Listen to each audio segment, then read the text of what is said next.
Hello everyone. Welcome back to Sleepcrime. Tonight, we're spending some quiet time with 6 true crime stories. Each one is different, but they all leave us with something to think about, even after the details have been told. So, wherever you are tonight, get comfortable, take a slow breath, and let the night stay quiet for a while. If you enjoy listening to these stories, you can leave a comment and tell me where you're listening from, and consider subscribing. For now, let's begin. Story 1. On the morning of January 9th, 2018, in Clinton Township, Michigan, 25-year-old construction worker Jerry Motley Jr. began recording himself during his commute to work. In the footage, he spoke about what he described as racism, bullying, and mistreatment by co-workers. His complaints were recorded before he reached the workplace, where events would soon take a different form. Jerry arrived at the office within minutes of beginning the recording. He parked his car and walked toward the front entrance in much the same way he had on other workdays during the previous year. Beneath his jacket, however, a fully loaded pistol was concealed inside the pocket of his hoodie. The subsequent events were reported through police records and statements given by employees who were present at the business. After shots were fired, calls began reaching emergency dispatch. One dispatcher asked for information about the suspect's vehicle, although the woman speaking with the dispatcher was unable to provide an answer at the time. Other employees later supplied additional information, identifying the vehicle as a gray Saturn. Officers from the Clinton Township Police Department arrived after the shooting. Inside the business, several people had been wounded, and one employee, Angelo Joe McCauley III, was found with multiple gunshot wounds. Paramedics treated him at the scene before transporting him to McLaren Hospital. In a back office, 61-year-old business owner Thomas Edward Batke was found lying face-up on the tiled floor. He had suffered a fatal gunshot wound to the head. Near his legs, officers recovered a semi-automatic pistol containing 7 unspent rounds. In the hours that followed, several employees were brought to the police station and asked to describe what they had seen. Among them was Lori, Thomas Batke's sister, who provided detectives with an account of the struggle that followed the initial shooting. According to her statement, employee Dylan first attempted to intervene and stop Jerry from firing the weapon again. Jeff then joined the effort, and the struggle moved into the owner's office. Jerry still had the gun in his possession, while Jeff attempted to restrain him. Thomas also moved toward Jerry, apparently trying to gain control of the arm holding the weapon so that no one else would be shot. Lori recalled seeing the men leaning against her father's desk before she moved in herself and placed Jerry in a choke hold. During the struggle, Lori said she saw Jerry raise the gun toward her father and pull the trigger. Thomas was struck, and Jerry then fired another round into the wall before dropping the weapon. Lori continued to hold Jerry as the struggle moved toward the doorway. She recalled that Jerry appeared to be close to losing consciousness and began gagging, at which point she loosened her hold because she did not want to kill him. Afterward, Lori looked toward the area where her father had fallen and saw him lying on the floor. She said she understood immediately that he had been killed. Detectives asked whether Jerry had said anything after the shooting. Lori said he had not. She then got up from the struggle. The firearm remained at the scene, along with the physical evidence of the shooting, while employees provided investigators with their separate accounts of what had occurred inside the office. After the struggle ended, Lori said she was the first person to get back on her feet. She walked toward the front of the business because, at that point, she was unsure what else to do. She said that, although she understood on some level what had happened, she did not yet know how to respond to it. Jerry, meanwhile, had already left the building. He returned to his car with the same casual manner in which he had approached the workplace earlier that morning and drove away. His departure did not last long. Approximately 1 mile from the business, Jerry lost control of the vehicle and collided with the rear of a flatbed truck. He had not been wearing a seatbelt. Despite the crash, he survived the impact. The truck driver later saw Jerry climb through a shattered window of the vehicle. Rather than remaining at the scene, Jerry left the wreckage and ran away on foot. Back at the workplace, employees were beginning to consider what might have preceded the shooting. Lori recalled that earlier that same morning, she had asked what was wrong with Jerry. Jeff then reminded her of something Jerry had posted on Facebook the previous night. The post contained several complaints about incidents he believed he had endured at work. Among the statements he wrote was that people could not speak to another human being in certain ways, followed by a declaration that he had tolerated the situation for a year and would tolerate it no longer. When detectives asked about the people Jerry may have been referring to, an employee identified Angelo Joe McCauley as one possibility. The employee described Joe as someone who had caused problems with several co-workers. He recalled an occasion when Joe had grabbed him by the neck and choked him during an argument at a job site. Joe was not the owner of the business. He was an employee. According to the same account, Joe had also grabbed the owner's son by the neck during minor disagreements, as well as doing something similar to Jeff. The employee described Joe as someone who frequently singled Jerry out. There were also descriptions of smaller incidents that had contributed to the employee's perception of Joe. They said he would flick cigarettes at people, throw things, call them names, and engage in behavior that appeared intended to provoke them. One employee told detectives that Joe seemed to pick on Jerry more than the others. In that context, the employee said he could understand why Jerry might have targeted Joe first when the shooting began. Detectives then asked about Joe's position within the company and how long he had worked there. The owner's son explained that Joe was physically imposing and had been employed by his father for approximately 17 years. He also described a long-standing relationship between the two families. Joe's father was a close friend of Thomas Batkey, and the owner's son believed that relationship had influenced his father's decision to continue employing Joe. According to the owner's son, Joe had been involved in conflicts at the workplace over the preceding years, including incidents he had personally witnessed. He said that concerns about Joe's behavior had been brought to Thomas's attention before. He also said that, in his view, many of the employees disliked Joe, and that this was widely understood within the workplace. The statements given after the shooting, therefore, included two separate elements: Jerry's complaints about his treatment at work, and the employees' descriptions of earlier conflicts involving Joe.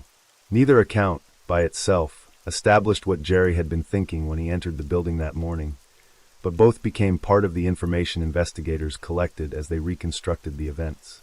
The immediate concern, however, remained Jerry's whereabouts after he left the crash site. In the accounts given after the shooting, several employees described their feelings toward Angelo Joe McCauley in similar terms. One employee said that Joe was tolerated rather than liked, describing him as arrogant and difficult with people at the workplace. Jerry's own recording, made before the shooting, provided a more direct account of why he had decided to target Joe. In the recording, Jerry accused Joe of being angry with him, repeatedly shouting at him, and ordering him to perform tasks even after he had completed what was requested. Jerry also described what he believed was racist treatment. He said that Joe had repeatedly criticized him, questioned his worth to the company, and asked what he was doing there. Jerry referred to an earlier incident in which he had told Joe to stop antagonizing him, saying that the situation had made him extremely angry. He also questioned why the company's management had defended Joe despite what Jerry considered to be repeated mistreatment. Employees told investigators that concerns about Joe's behavior had previously been brought to the attention of Thomas Batkey. One employee recalled an incident in which Joe had grabbed him by the neck and said he had subsequently spoken with Thomas about it. According to that account, Thomas had said he would tell Joe to attend anger management training. The employee accepted the response at the time, explaining that the people at the business worked together and regarded themselves as something of a family. Jerry's recording and the later employee interviews therefore contained overlapping descriptions of conflict involving Joe, although they came from different perspectives and were recorded at different points in time. After shooting Joe, killing Thomas, crashing his vehicle, and leaving the crash site on foot, Jerry was located in a residential subdivision. A Roseville police detective saw him running through the area and tackled him to the ground. An officer from the Fraser Police Department then placed Jerry in handcuffs. He was subsequently returned to the custody of the Clinton Township Police Department, where detectives began interviewing him about the shooting. During the interview, Jerry described how he had originally obtained his position at the company. He said that his best friend, Jeff, had helped him get the job. Jerry told detectives that, although he initially felt that something was not right, the relationship with his co-workers changed over time. He described being shouted at and insulted when he made mistakes, saying that he had been called stupid, dumb, worthless, and a mess. He also said he had been told that he would never receive a raise, and described feeling that he was treated as a target whenever arguments occurred. According to Jerry, racial remarks became part of those confrontations, and he believed that other employees would sometimes join in by laughing at the comments. He described the experience as something that had continued repeatedly, leaving him feeling that he was being singled out at work. Jeff, who told investigators that he had known Jerry since high school, also described some of the language used among employees. He acknowledged that there had been name-calling at the job site and said that racial remarks sometimes went back and forth between the workers. His account included occasions when Jerry might make comments about being white, suggesting that the exchanges were not described by everyone in exactly the same way.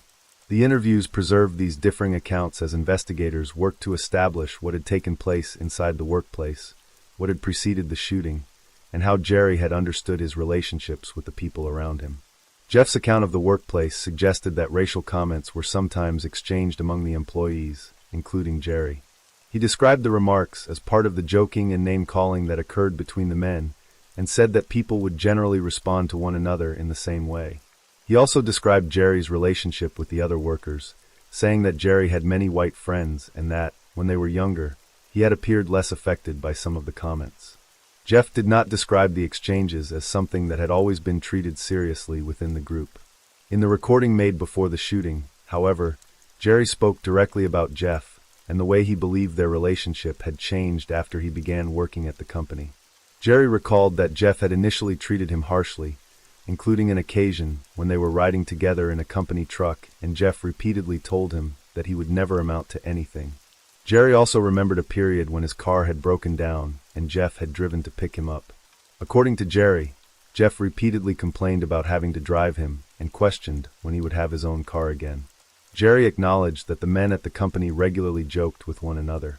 He understood that construction work involved a certain amount of rough language and teasing, and he said that his own friends were predominantly Caucasian.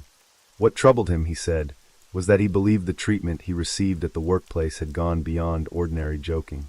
He described feeling that he had been treated unfairly and said he had considered leaving the company.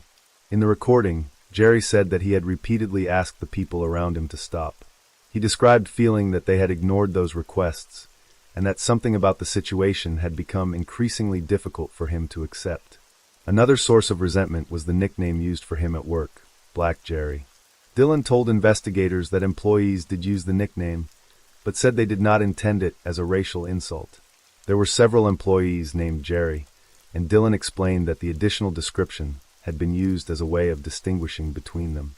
Dillon also said that Jerry had never clearly told the group that he disliked the nickname.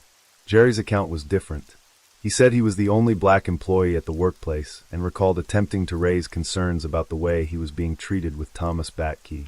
According to Jerry, Thomas did not take the complaint seriously. Dillon also described occasions when racial jokes were made in the workplace. He recalled one morning when employees were gathered together and began making comments about Jerry's appearance in the dark, including a joke about his teeth being visible when the lights were turned off. The statements recorded by investigators, therefore, included different understandings of the same workplace environment. Some employees described the remarks as ordinary joking between co-workers, while Jerry described them as part of a pattern that had become increasingly personal and difficult for him to tolerate. These accounts formed part of the material detectives examined after the shooting, including Jerry's own recording from the hours before he entered the workplace. Jerry recalled another incident involving Joe, in which he felt the behavior had crossed a line. He described Joe laughing after an exchange that Jerry did not find amusing and said that there was no apology afterward. From Jerry's perspective, the incident was another example of what he believed had become a pattern, in which Joe continued to provoke him even after being asked to stop. He also described being shouted at when he made mistakes at work. Jerry said he had been told that, after working there for several months, he should already know what he was doing. He referred to having a disability and said that he sometimes had difficulty performing certain tasks. Jerry also objected to what he believed was Jeff imitating Joe's treatment of him. In his recording, he questioned why Jeff would repeat the same behavior when he already knew how Joe had treated him. Several co-workers acknowledged that Joe could be particularly harsh toward Jerry. At the same time, they said they had not expected the workplace disagreements to result in a shooting. One employee described Jerry as someone he had known outside of work and had invited to his home on several occasions. He said Jerry had been a good person, and that, although he knew Angelo had given Jerry a significant amount of trouble at work, he believed Jerry sometimes required additional instruction when performing his duties. According to the employee, Jerry did not always complete tasks correctly, meaning supervisors sometimes had to explain the same instructions more than once. The employee also said that co-workers had previously spoken with Thomas Batkey about Jerry's performance. They believed Jerry was a good person, but questioned whether the work was suitable for him. Thomas, according to the account, was aware of those concerns but did not want to simply dismiss Jerry. Instead, employees said Thomas had a tendency to give people opportunities, even when their work performance was not ideal. Lori, Thomas's sister, provided a similar account concerning her brother's decision to keep Jerry employed. She said she had encouraged Thomas to terminate Jerry, particularly as the winter season began and the amount of work decreased. Lori recalled questioning whether Thomas intended to continue employing Jerry when business slowed down. She said she believed Jerry needed the job and that Thomas had been patient with him. According to Lori, Thomas could have dismissed Jerry months earlier because he was not consistently one of the stronger workers. She described Jerry as someone who worked more slowly, disliked the cold weather, and sometimes struggled with the demands of the job. Even so, she said Thomas had continued to employ him. After Thomas was killed, investigators asked Lori whether she believed he had been deliberately targeted. She said that she did. There were several people inside the business at the time, and Lori believed Jerry could have fired at any of them if his intention had simply been to shoot people indiscriminately. Instead, she recalled seeing Jerry position his arm, direct the weapon toward Thomas, and pull the trigger.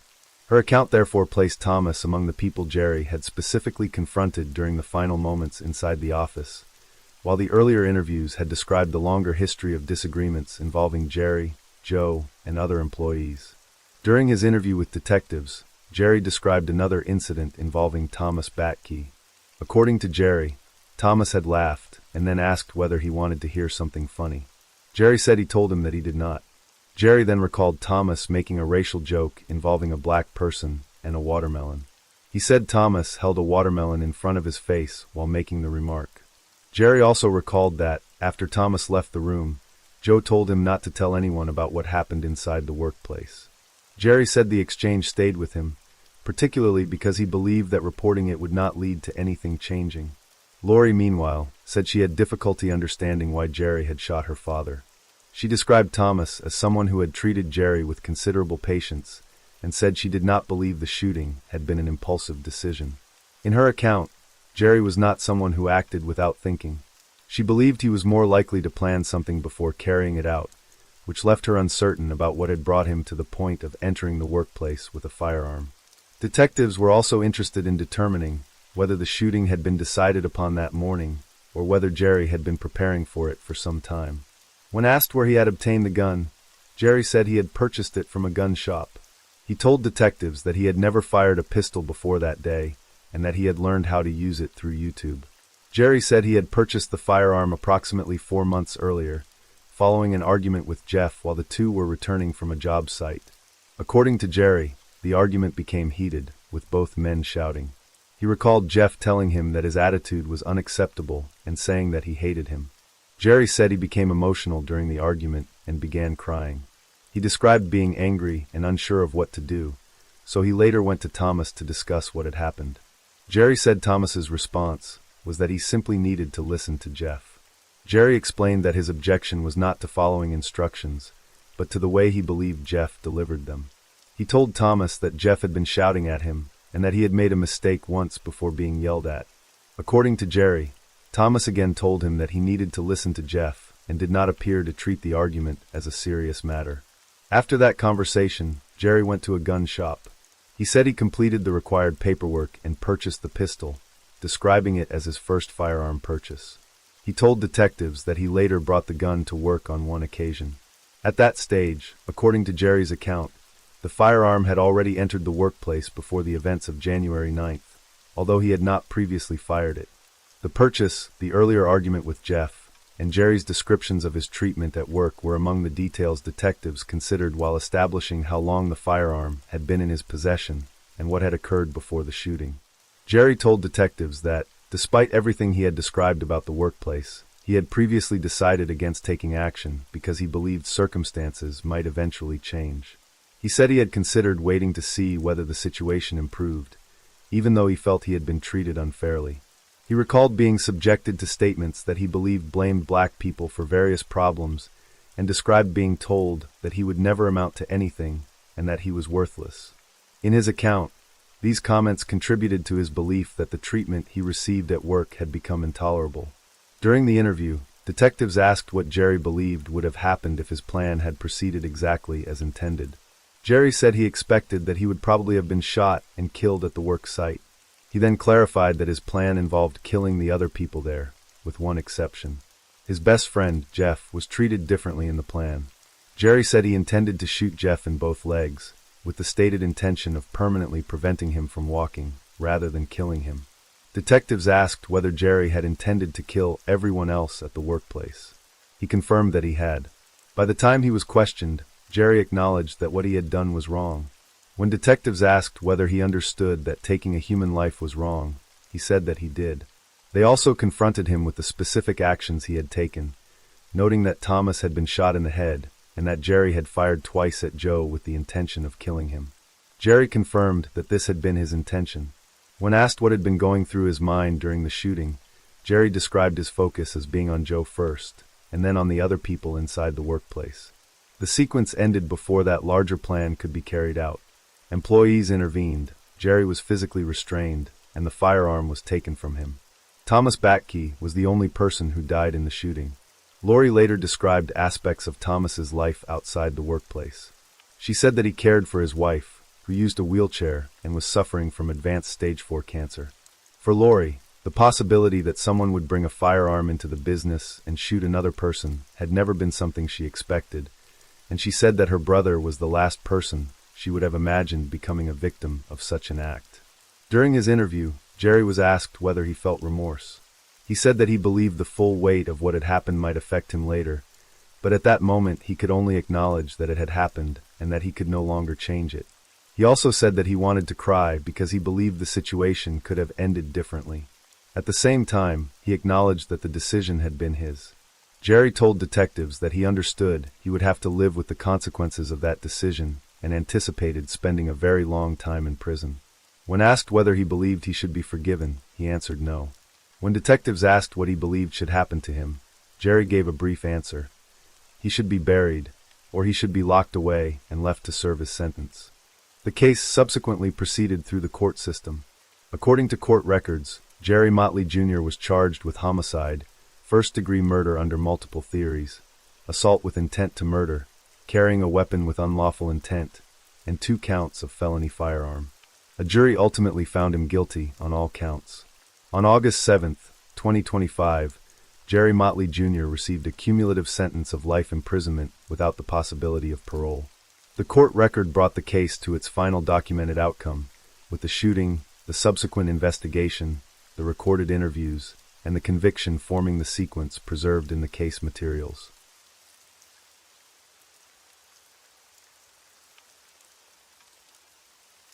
Story 2.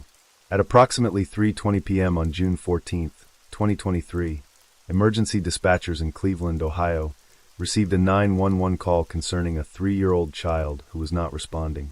When officers from the Cleveland Division of Police arrived, paramedics were already attending to Curtis Witcher, who remained unresponsive while life-saving measures were being performed. His mother, 30-year-old Tamika Eggleton, was nearby and visibly distressed. Rather than question her immediately, one of the officers went inside the nearby store and spoke with an employee, hoping to establish what had happened before the emergency call. Additional officers arrived shortly afterward and were brought up to date. Curtis was transported to Rainbow Babies and Children's Hospital, along with his mother and his 1-year-old brother, John. At that point, investigators were still trying to establish where Curtis had been injured. The officers understood that the child had apparently suffered some kind of fall, but the location remained unclear. There were no nearby water parks that appeared to correspond with the account they had been given, so officers contacted colleagues at the hospital and asked whether Tamika could provide a more precise location. She identified a splash park at the Lonnie Burton Recreation Center, approximately 2 miles from the Family Dollar where the emergency response had begun. The account did not correspond with what paramedics had observed. When Curtis was found, he was completely dry. More significantly, the emergency medical report described him as cold and clammy to the touch at the time paramedics arrived. Approximately 40 minutes after the original 911 call, Curtis Witcher was pronounced dead. The following morning, an autopsy was conducted. Its findings changed the nature of the investigation, and Curtis's death was ultimately classified as a homicide rather than an accident. Tamika's 1-year-old child was removed from her care, while investigators began examining the circumstances surrounding Curtis's death. Records showed that Curtis had spent most of his life in foster care. He had only recently been returned to Tamika's custody, in January 2023. Protective supervision had ended approximately 3 months before his death. The circumstances surrounding his return to his mother's care, therefore, became part of the investigators' examination, along with the account Tamika had given about the events of June 14th. Her description of the location where Curtis had supposedly been injured was already inconsistent with the physical evidence available to paramedics. The condition of Curtis's body presented another discrepancy. During a later conversation at the hospital, one detective stepped away to take a phone call while another officer remained with Tamika. The officer began asking questions about the child's condition and the timing of the events. The explanation given by Tamika was that Curtis had been with her and that, while he was in the stroller, she believed he was asleep. The officer noted that Curtis appeared to have been deceased for some time before emergency personnel arrived, given the temperature of his body. Tamika did not provide a clear explanation for that observation. When questioned about whether she had known Curtis was unresponsive earlier, she repeatedly said that she did not know. She maintained that she had thought he was sleeping while he was in the stroller. The account remained unresolved as investigators continued documenting what had happened during the hours before the emergency call. Tamika continued to explain that both children had been asleep. She said that this was common when she placed them in the stroller during longer walks, and that both Curtis and his younger brother would sometimes fall asleep along the way. She told investigators that she had not considered the possibility that Curtis was dead. In her account, she had believed that he was sleeping and had not understood his condition to be something more serious. When the detective returned, the conversation moved to the findings from Curtis's autopsy. He explained that the examination had revealed marks across the child's body. The injuries were described as resembling whip marks, with a repeated pattern extending across his midsection. The injuries were extensive enough that the tip of Curtis's penis had also been damaged. Tamika responded that she did not strike her children. When asked who might have caused the injuries, she identified Robert, Curtis's father and the father of her other child, as well as her unborn child. She explained that Robert had disciplined the children, although she described his actions as hitting or punching them with what she characterized as limited force, or striking them on the thighs. According to Tamika, Robert could become angry when Curtis urinated on himself, including when the child wet the bed. Investigators later questioned Robert about the same subject. His account differed from Tamika's. Robert said he did not physically discipline his children, and described his preferred form of punishment as making them stand in a corner or withholding snacks. He explained that he knew what it felt like to be beaten, and did not want to use that form of punishment with his own children. Robert also said that he did not live with Tamika and was rarely around the children, leaving him with limited knowledge of how she disciplined them. When investigators asked about Curtis's tendency to wet himself, Tamika had previously described it as a recurring problem. She said the child's bedwetting and accidents could make Robert particularly angry. The interviews also brought attention to Tamika's own relationship with Robert. When asked whether Robert had ever physically assaulted her, Tamika said that he had. She described the abuse as severe and recalled one occasion when he gave her a black eye. She said she concealed the injury because she was afraid that authorities might remove John from her care. She also explained why she had remained in the relationship, saying that Robert was all she had. There was an earlier record concerning these allegations. During a supervised visit in February 2023, approximately 4 months before Curtis's death, Tamika had told a caseworker that Robert had been abusing her for months. She reported that he had also struck Curtis after the child urinated on himself. Robert denied abusing Tamika at the time. He told authorities that he would stay away from her. The earlier report remained part of the record as investigators examined the conflicting accounts of discipline, abuse, and the injuries documented during Curtis's autopsy. Tamika explained why she had previously remained protective of Robert, despite the reports of abuse. She said that he was all she had, and that she believed she would have nothing if she caused him trouble. She described having little support and said she had nobody else. The detectives continued questioning her about what she was trying to protect. They asked whether she was prepared to spend the rest of her life in prison for Robert, and Tamika said that she was not. The detective told her that there was no longer any reason to protect anyone, and that investigators needed to understand what had happened. He warned that continuing to conceal information could affect her ability to remain with John, and could also affect the child she was carrying. After this, Tamika began describing the morning Curtis died. According to her account, Robert woke before she did. When Tamika awoke, it was still dark outside, and she heard Curtis crying. Robert told her that he had just disciplined the boy because Curtis had urinated through his bed. Tamika said that the clothes Curtis had worn to bed were still in the bathroom, where the child had apparently urinated, and that his bed in the living room remained wet. Investigators later searched the apartment. They did not find the clothing on the bathroom floor as Tamika had described, but crime scene investigators did locate a pair of stained children's underwear in the bathtub. Tamika said that Curtis had seemed different after Robert struck him. She recalled that he had been coughing and did not appear to be himself. He did not want to eat or drink, even when she prepared one of his favorite foods. She had made pizza for him and later wrapped the remaining food in aluminum foil and placed it inside a plastic bag, intending to eat it with the children when they returned home. Curtis did not eat it. According to Tamika, he also refused water and did not seem interested in anything that morning. She said she believed that he was simply unwell and did not understand that his condition might be life-threatening. Tamika told investigators that Curtis had complained that his chest hurt after being struck by his father. She also said that when she confronted Robert about what had happened, she feared that he would turn his violence toward her. By this point in the interview, Tamika expressed regret and said that she should never have allowed Robert to hit Curtis. She maintained that she had not understood how severe the child's injuries were. The detective continued speaking with her, encouraging her to acknowledge the earlier statement she had given about where Curtis had been injured. The account of what happened that morning was beginning to differ substantially from the initial explanation given to officers at the scene. Tamika eventually acknowledged that the account about the park had not been her own. She told investigators that Robert had instructed her to say that she had taken Curtis to the park.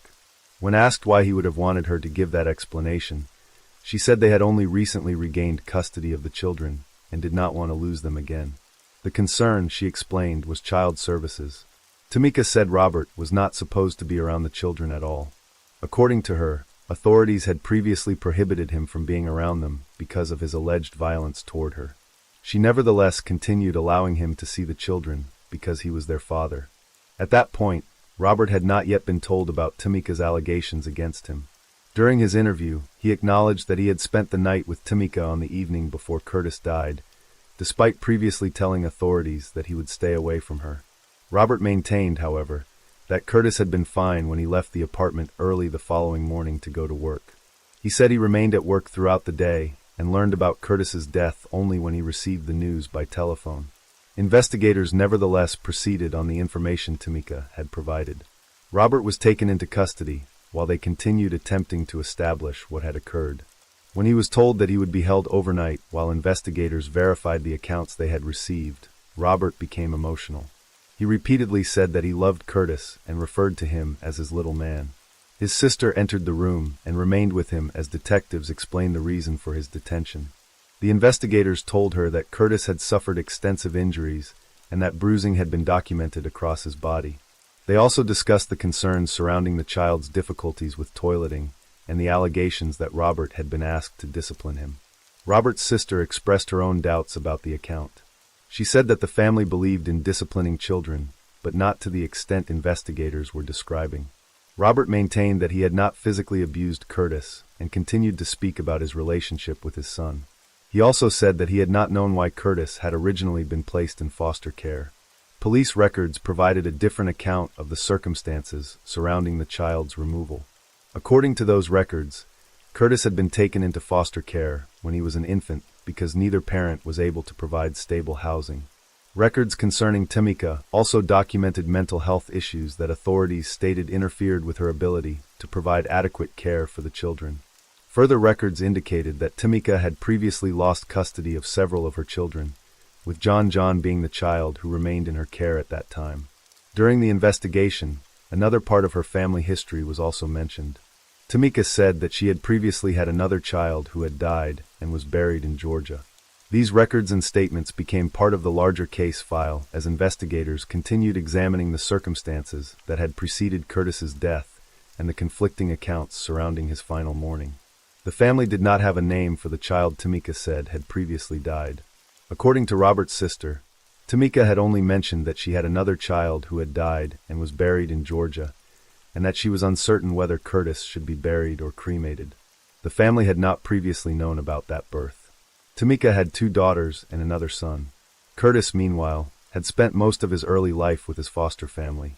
His foster mother, Michelle, had cared for him from the time he was approximately 1 week old. Court records indicate that Tamika initially attended weekly visits and developed a bond with Curtis during that period, including feeding and changing him. Over time, however, records documented increasing difficulties. Tamika was reported to have threatened and cursed at caseworkers, stopped taking prescribed medication, failed drug screens, and attended fewer visits. Tamika later gave investigators a different description of Curtis's time in foster care. She said she had repeatedly raised concerns about his condition when he was brought to visit her. According to her account, she had complained about Curtis returning with black eyes, bleeding around his ears, whip marks, and scratches around his neck. She said she had documented these concerns and had been told that there was nothing she could do because Curtis was not in her care.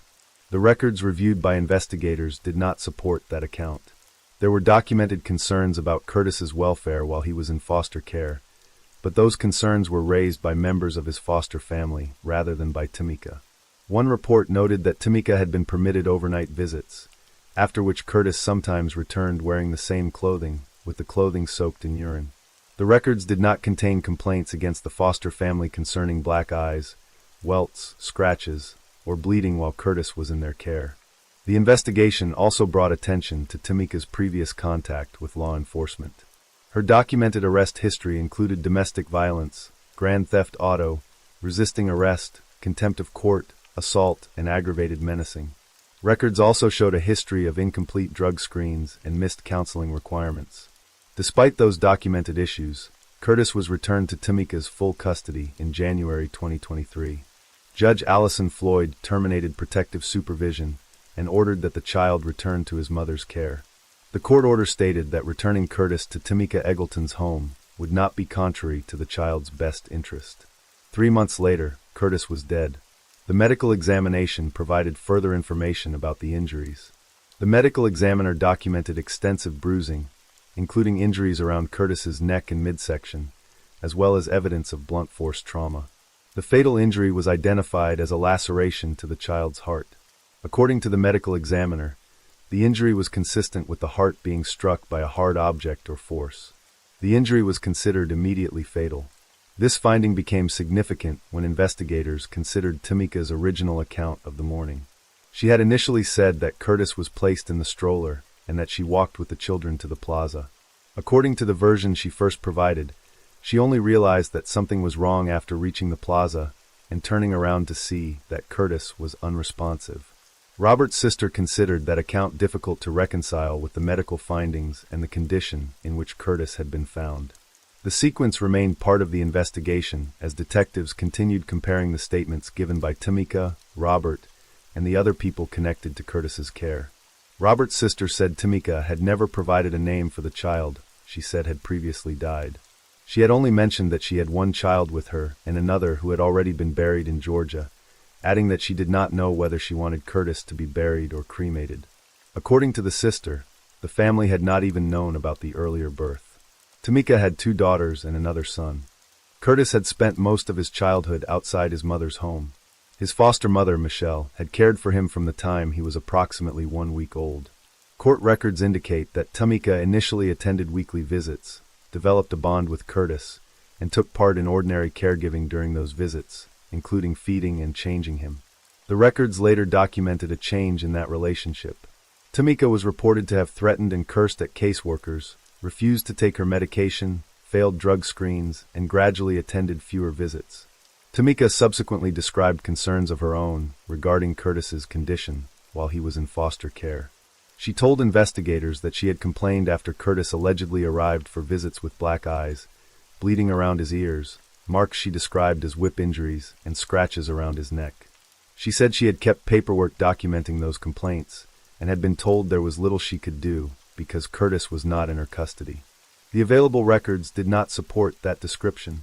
There were reports concerning Curtis's safety and well-being, but those concerns came from his foster family, rather than from allegations against the foster family. One report stated that Tamika was permitted to have overnight visits, after which Curtis sometimes returned wearing the same clothes, with the clothing soaked in urine. The records reviewed in the case did not contain complaints that Curtis had sustained black eyes, welts, scratches, or bleeding while he was in the foster family's care. Tamika's history with law enforcement was also documented. Her previous arrests included allegations involving domestic violence, grand theft auto, resisting arrest, contempt of court, assault, and aggravated menacing. Records further documented missed counseling and incomplete drug screen requirements. Despite those records, Curtis was returned to Tamika's full custody in January 2023. Judge Allison Floyd terminated protective supervision and ordered that the 3-year-old return to his mother's home. The order stated that returning Curtis to Tamika Eggleton's custody would not be contrary to the child's best interest. Approximately 3 months later, Curtis died. The medical examination provided a different picture of his final condition. Investigators were told that the medical examiner had documented extensive bruising, particularly around the child's neck and midsection, together with injuries considered consistent with blunt force trauma. The fatal injury was identified as a laceration to Curtis's heart. According to the medical examiner, the injury was caused by a hard impact to the chest and was considered immediately fatal. This finding was significant when compared with Tamika's original account. She had initially said that she placed Curtis in the stroller and walked with the children toward the plaza. In that version of events, she said she only realized Curtis was unresponsive after reaching the plaza and turning around to look at him. Robert's sister found that account difficult to accept. She recalled Tamika saying that Curtis had been placed in the stroller before the walk and that his lack of responsiveness was only noticed once they reached the plaza.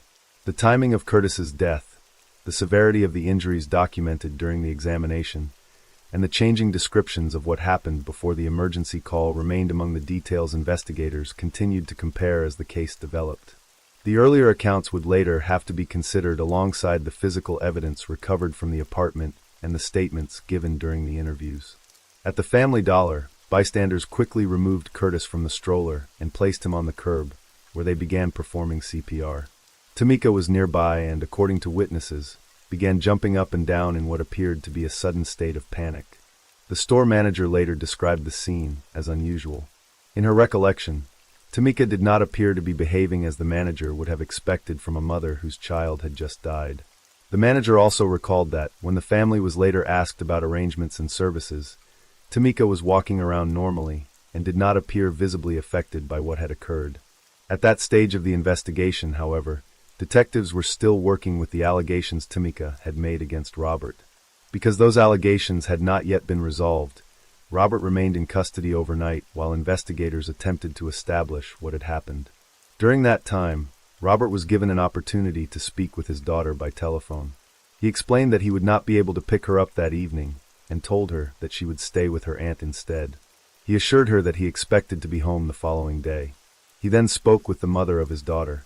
After learning that Robert had been taken to jail, she questioned the decision and expressed concern that he was being detained while still dealing with the death of his son. She said that she had known Robert since childhood and had never known him to harm her child. She understood that investigators needed to establish what had happened, but believed that the situation would have to be resolved through the evidence. Robert remained in custody while detectives continued checking the timeline. The subsequent investigation provided information concerning his movements on the morning of June 14th. Investigators determined that Robert boarded a bus to work at approximately 8:19 a.m., nearly 7 hours before Tamika began the walk that ultimately ended at the Family Dollar. His work records and surveillance footage showed that he remained at work throughout the day until he received the telephone call informing him of Curtis's death. Investigators also spoke with a neighbor who described previous conversations with Tamika about Robert. According to the neighbor, Tamika had complained that Robert did not discipline the children and would not even raise his voice at them. Tamika's former foster mother also provided investigators with an assessment of her behavior, describing her as someone capable of lying convincingly. The timeline and witness accounts did not establish that Robert had been present during the period in which investigators were trying to determine how Curtis sustained his fatal injuries. After spending one night in custody, Robert was released without formal charges. The investigation then continued to focus on Curtis's medical findings. His autopsy revealed evidence that the child had suffered repeated physical abuse during the months before his death. The injuries indicated that what happened on June 14th was not an isolated event. For Michelle, Curtis's foster mother, the findings were particularly difficult. She had cared for Curtis from the time he was approximately 1 week old and had continued trying to maintain contact with him after he was returned to Tamika. Michelle continued visiting and checking on him, despite no longer having custody, and had intended to adopt him. 5 days after Curtis's death, Tamika Eggleton was arrested. She was later indicted on 1 count of aggravated murder, 2 counts of murder, 1 count of felonious assault, and 1 count of endangering children. In September 2023, Tamika gave birth to another child. Court records later indicated that the infant and her 1-year-old son were placed together in foster care. On June 11, 2024, Tamika pleaded guilty as part of a plea agreement. 2 of the 5 counts against her were dismissed as part of the agreement. During sentencing, Tamika acknowledged that Curtis should not have been returned to her custody and said that she had not been fit to be his mother. Michelle also addressed the court. Speaking directly to Tamika, she condemned her actions and rejected her claim to the role of Curtis's mother. The court sentenced Tamika Eggleton to a total term of 31 to 35 years to life in prison, with 409 days credited for time already served. The case therefore ended with a conviction and a sentence, after a period in which the accounts given to investigators had repeatedly changed and the records surrounding Curtis's care were examined alongside the physical evidence from the final day of his life.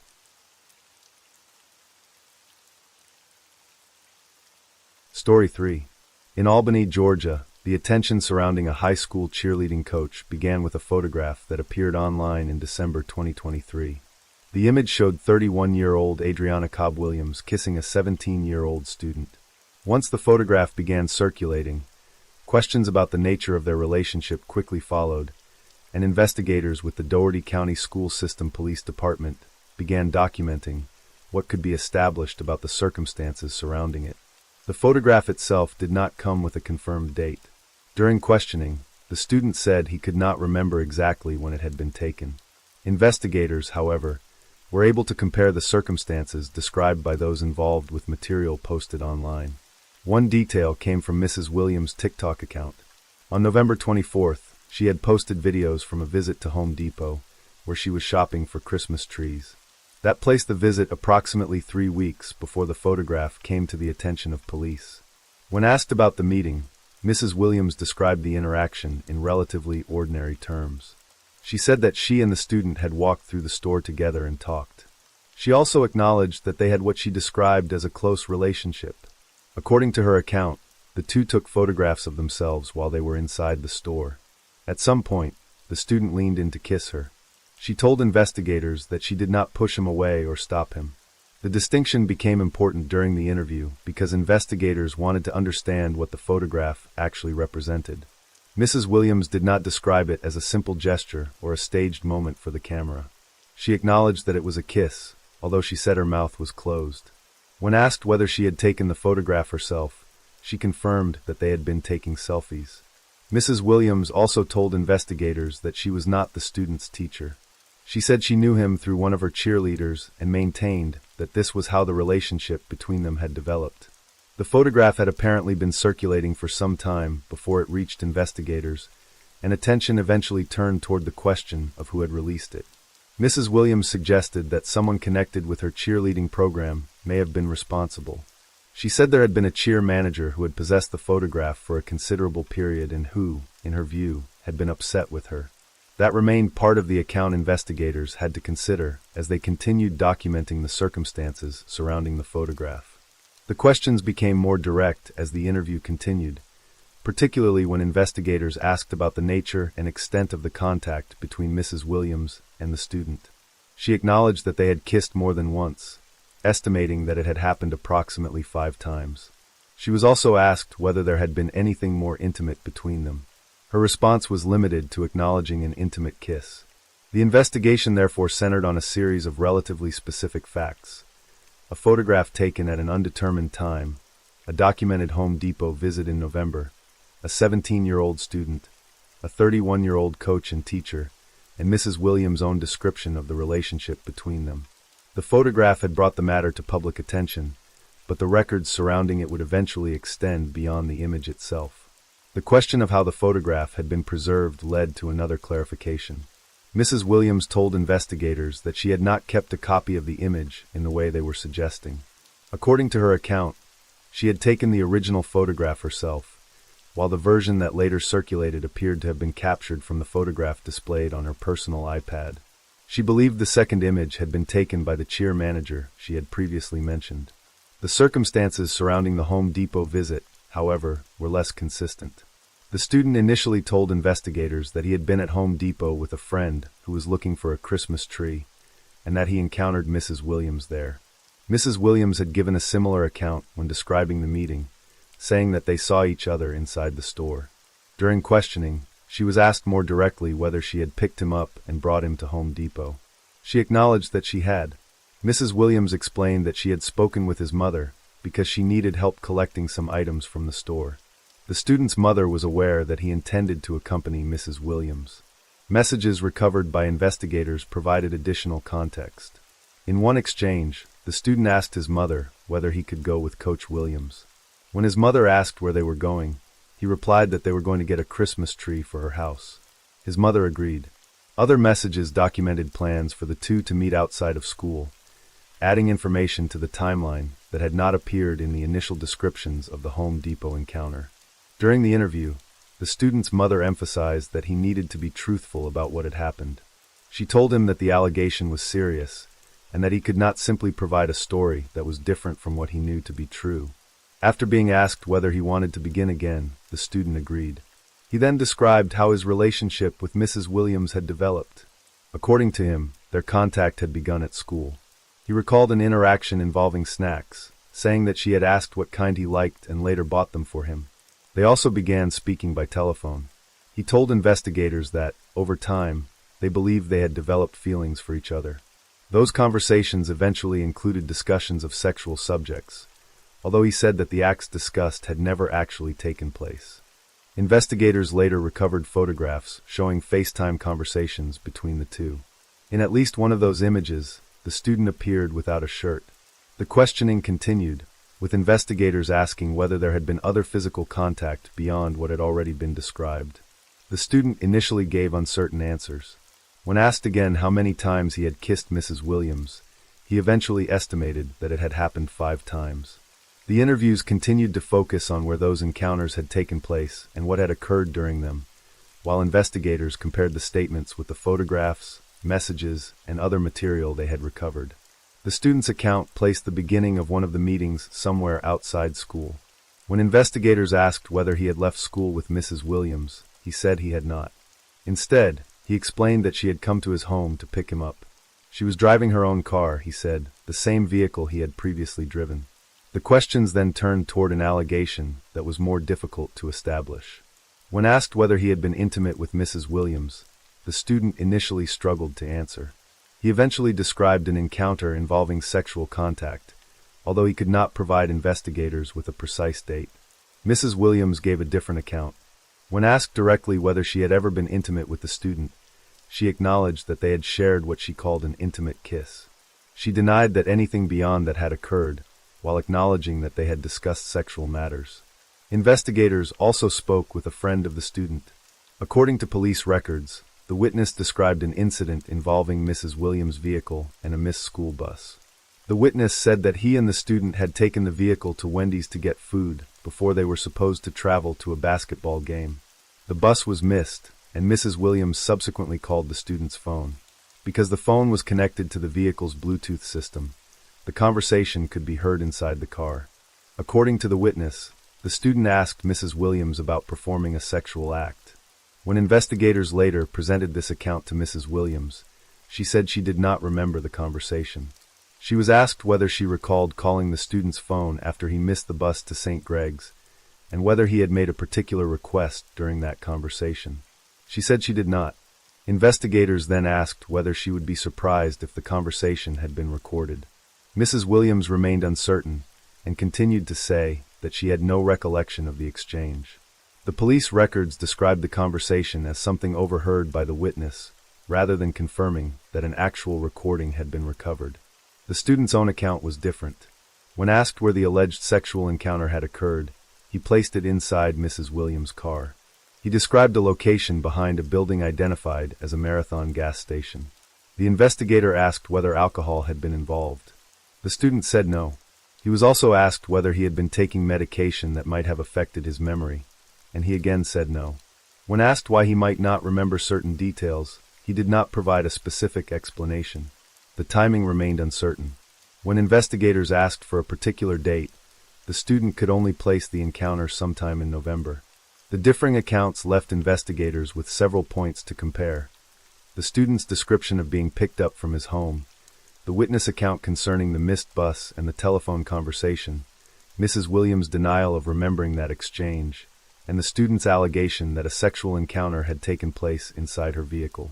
At the end of the questioning, the investigator asked the student whether he understood that Mrs. Williams would be lying if she came into the interview room and denied everything he had described. The student answered yes. After the photograph became public, the student's mother said she spoke with Mrs. Williams about what had happened. The conversation took place by telephone while the mother was in a car.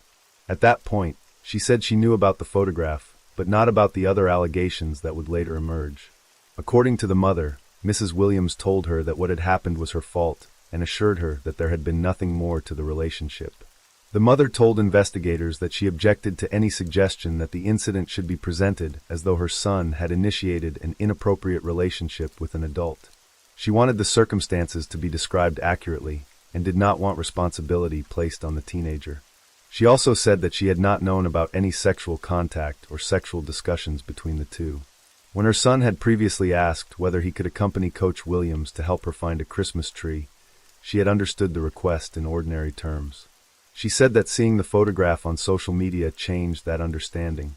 Her reaction was based partly on the student's age and Mrs. Williams' position as an adult with a husband and child. The student, meanwhile, continued to maintain that there had been discussions about sexual activity, but he also said that he had not had sexual intercourse with Mrs. Williams. When investigators asked Mrs. Williams directly whether she had ever had sex with him, she denied it. She acknowledged that he had spoken with her about sex, but said that the discussions had not led to sexual activity. Mrs. Williams described her own conduct as a failure to maintain appropriate boundaries. She characterized it as careless and said that she had been foolish in allowing the relationship to develop as it had. The interview also turned toward the question of whether she should face criminal charges. The student was asked whether he believed Mrs. Williams should go to jail. He said that he did not, explaining that he believed he was old enough to make his own decisions. The investigator challenged that reasoning by asking how he would feel if the circumstances involved a daughter in high school and a teacher who had engaged in a sexual relationship with her. The student initially maintained that the situation was different. The investigator asked whether the difference was because he was a boy. The student said it was not. The exchange continued in the same terms, with the investigator emphasizing that the student's gender did not change the adult's responsibility. Elsewhere in the interview, the student's mother focused on a different concern. She said she did not want her son to face repercussions because of what had occurred. She was asked what she believed the worst possible outcome might be. For Mrs. Williams, she initially considered the possibility of losing her job. As another detective left the room, Mrs. Williams asked for clarification about what criminal charges might apply. The detective explained that the allegation under consideration involved sexual assault by a person who possessed supervisory or disciplinary authority. Mrs. Williams repeated the charge back to him, asking whether he meant sexual assault. He confirmed that he did. A natural continuation would be the detective's explanation of the applicable charges, followed by how the investigation moved from conflicting statements toward the final case outcome. 5 days after her interview with investigators, Mrs. Williams was arrested. The arrest took place on December 19, 2023. The case remained active for several months. According to court records, in August 2024, 31-year-old Adriana Cobb Williams was indicted on 2 counts of sexual contact by an employee or agent in the first degree. The 2 counts did not ultimately proceed in the same form. One count was based on the allegation that Mrs. Williams had knowingly kissed the student. A judge later quashed that count after determining that a kiss did not satisfy Georgia's statutory definition of sexually explicit conduct required for that particular charge. The remaining count proceeded. Mrs. Williams pleaded not guilty, leaving the matter to be determined at trial. While the case was awaiting trial, investigators recorded a telephone conversation involving the student and an unidentified woman. The conversation introduced another element into the case, as the student discussed the effect the investigation had had on Mrs. Williams' life and questioned what might happen as the proceedings continued. During the conversation, he appeared uncertain about the purpose of the upcoming trial and the possible sentence. The discussion included references to a possible 10-year sentence and to probation, although the precise meaning of those statements was not established within the conversation itself. The woman asked whether he genuinely wanted Mrs. Williams to go to jail. He responded that he wanted the truth. The conversation then turned toward the possibility of withdrawing the case. The student said that he wanted to drop it. When asked whether he meant that he intended to withdraw his involvement, he repeated that he had considered doing so. He then mentioned money. According to the recorded conversation, the student said that if he were to drop the case, he would expect to be paid. He referred to an amount of approximately $1,000 a week. The woman questioned him about whether he was effectively asking Mrs. Williams to pay him in exchange for abandoning the case. He acknowledged that this had been what he was considering, although he said it was too late and that he was no longer going to drop the case. The recording therefore became part of the material surrounding a case that had already involved conflicting accounts, recovered photographs, text messages, and disputed descriptions of the relationship. The criminal proceedings eventually reached trial. On October 31st, 2025, a jury found Adriana Cobb Williams not guilty of sexual contact by an employee or agent in the first degree. The verdict brought the criminal case to its conclusion with an acquittal on the remaining charge. According to multiple news reports, Mrs. Williams later resigned from her teaching position rather than face termination.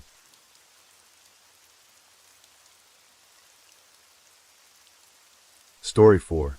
On the morning of May 22, 2020, emergency calls began arriving from Myrtle Road in Willington, Connecticut. The reports were brief and uncertain, as residents tried to describe what they had seen from nearby homes. One caller reported that someone was beating a neighbor with a bat. Another described a dirt bike passing through the area and said that 2 people had been seriously injured. A further call reported a man lying in the road and bleeding heavily. The callers did not appear to know what had led to the violence. They could only describe what was visible from where they stood. At the end of Myrtle Road, 2 men had been attacked by a person riding a motorcycle. One caller told the dispatcher that the attacker was threatening the caller and the family before preparing to leave on a red motorcycle. When asked whether anyone knew who the person was, the answer was no. The description that followed was limited. The attacker was said to be a young man riding a motorcycle, wearing a colored helmet, and possibly traveling toward Route 320. Other calls continued to come in. Residents were instructed to remain inside or stay in their vehicles while emergency personnel were sent toward the scene. One caller said that one of the injured men was missing a hand. Another neighbor was already applying a tourniquet. By the time law enforcement arrived, the road contained a scene of considerable bloodshed. The 2 injured men were identified as 62-year-old Ted Demers and 80-year-old John Franco. The nature of their injuries indicated that the weapon involved was not simply a blunt object. Investigators observed wounds consistent with an edged weapon, including severe injuries to the head and arms. The emergency response continued around the 2 men as witnesses tried to understand what had happened. Cindy Demers, the wife of Ted Demers, was also present at the scene. The attacker, meanwhile, was no longer there. The initial description remained that of a young man on a motorcycle, last believed to have traveled away from Myrtle Road toward Route 320. At that stage, investigators had 2 badly injured victims, several unsettled witnesses, and only a limited description of the person responsible. The available records would later establish that the weapon used in the attack was a samurai sword, and that the incident was only the beginning of a much larger investigation. The man identified as responsible was a university student. After the attack on the 2 men, he became the subject of a multi-state search. The early emergency calls, however, contained none of that later information. They recorded only what residents could see and hear that morning: a motorcycle leaving the area, 2 men severely wounded in the road, and a series of attempts to keep them alive until help arrived. At the scene, the immediate concern remained the condition of the victims. The larger sequence of events would be documented afterward. According to neighbors, the events on Myrtle Road began when an unidentified young man approached Ted Demers and asked for assistance with his motorcycle. Ted took the man on his ATV toward the woodline, where the motorcycle had apparently been left. The circumstances were ordinary enough that there was little reason for the neighbors to expect what followed. Their attention returned to the situation when Ted came running back toward his house. He was shouting, and the young man was following him. The stranger was carrying a long metal weapon. State troopers later located a sword in the woods near the end of the road. There were red stains on the blade. Cindy Demers remained at the scene as emergency personnel attended to her husband. Her concern was directed toward Ted, whose condition was already extremely serious. She told others that he was a woodworker and described the injuries he had sustained. Among them was the loss of his right hand. During the struggle between Ted and the attacker, 80-year-old John Franco came outside after hearing the disturbance and asked what was happening. The man wearing the helmet then attacked Franco with the sword as well. Franco suffered a partially severed hand along with substantial injuries to his head, neck, and shoulder. Ted had sustained the more extensive injuries. He had several amputated fingers, a severed right hand, and a severe wound to his head. Cindy was required to recount the events while the response was still underway, speaking with troopers and explaining what had happened to her husband. The same information had to be given more than once, as investigators began establishing the sequence of events. Ted Demers did not survive. He died while being transported to the hospital. With the immediate medical response continuing at the scene, state troopers turned their attention toward the person responsible. The available description was limited, but investigators began following the few pieces of information that could be established. Later that day, a witness contacted police after finding a red Kawasaki Ninja abandoned in the woods, approximately 4 miles from Myrtle Road. The motorcycle's registration provided investigators with a name. It belonged to 23-year-old Peter Manfredonia, a student at the University of Connecticut.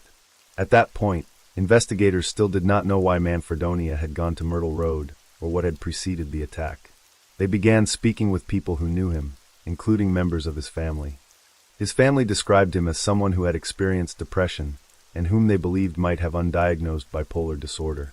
They also spoke about his relationship with his on-again, off-again girlfriend, Julia, describing the relationship as having deteriorated considerably.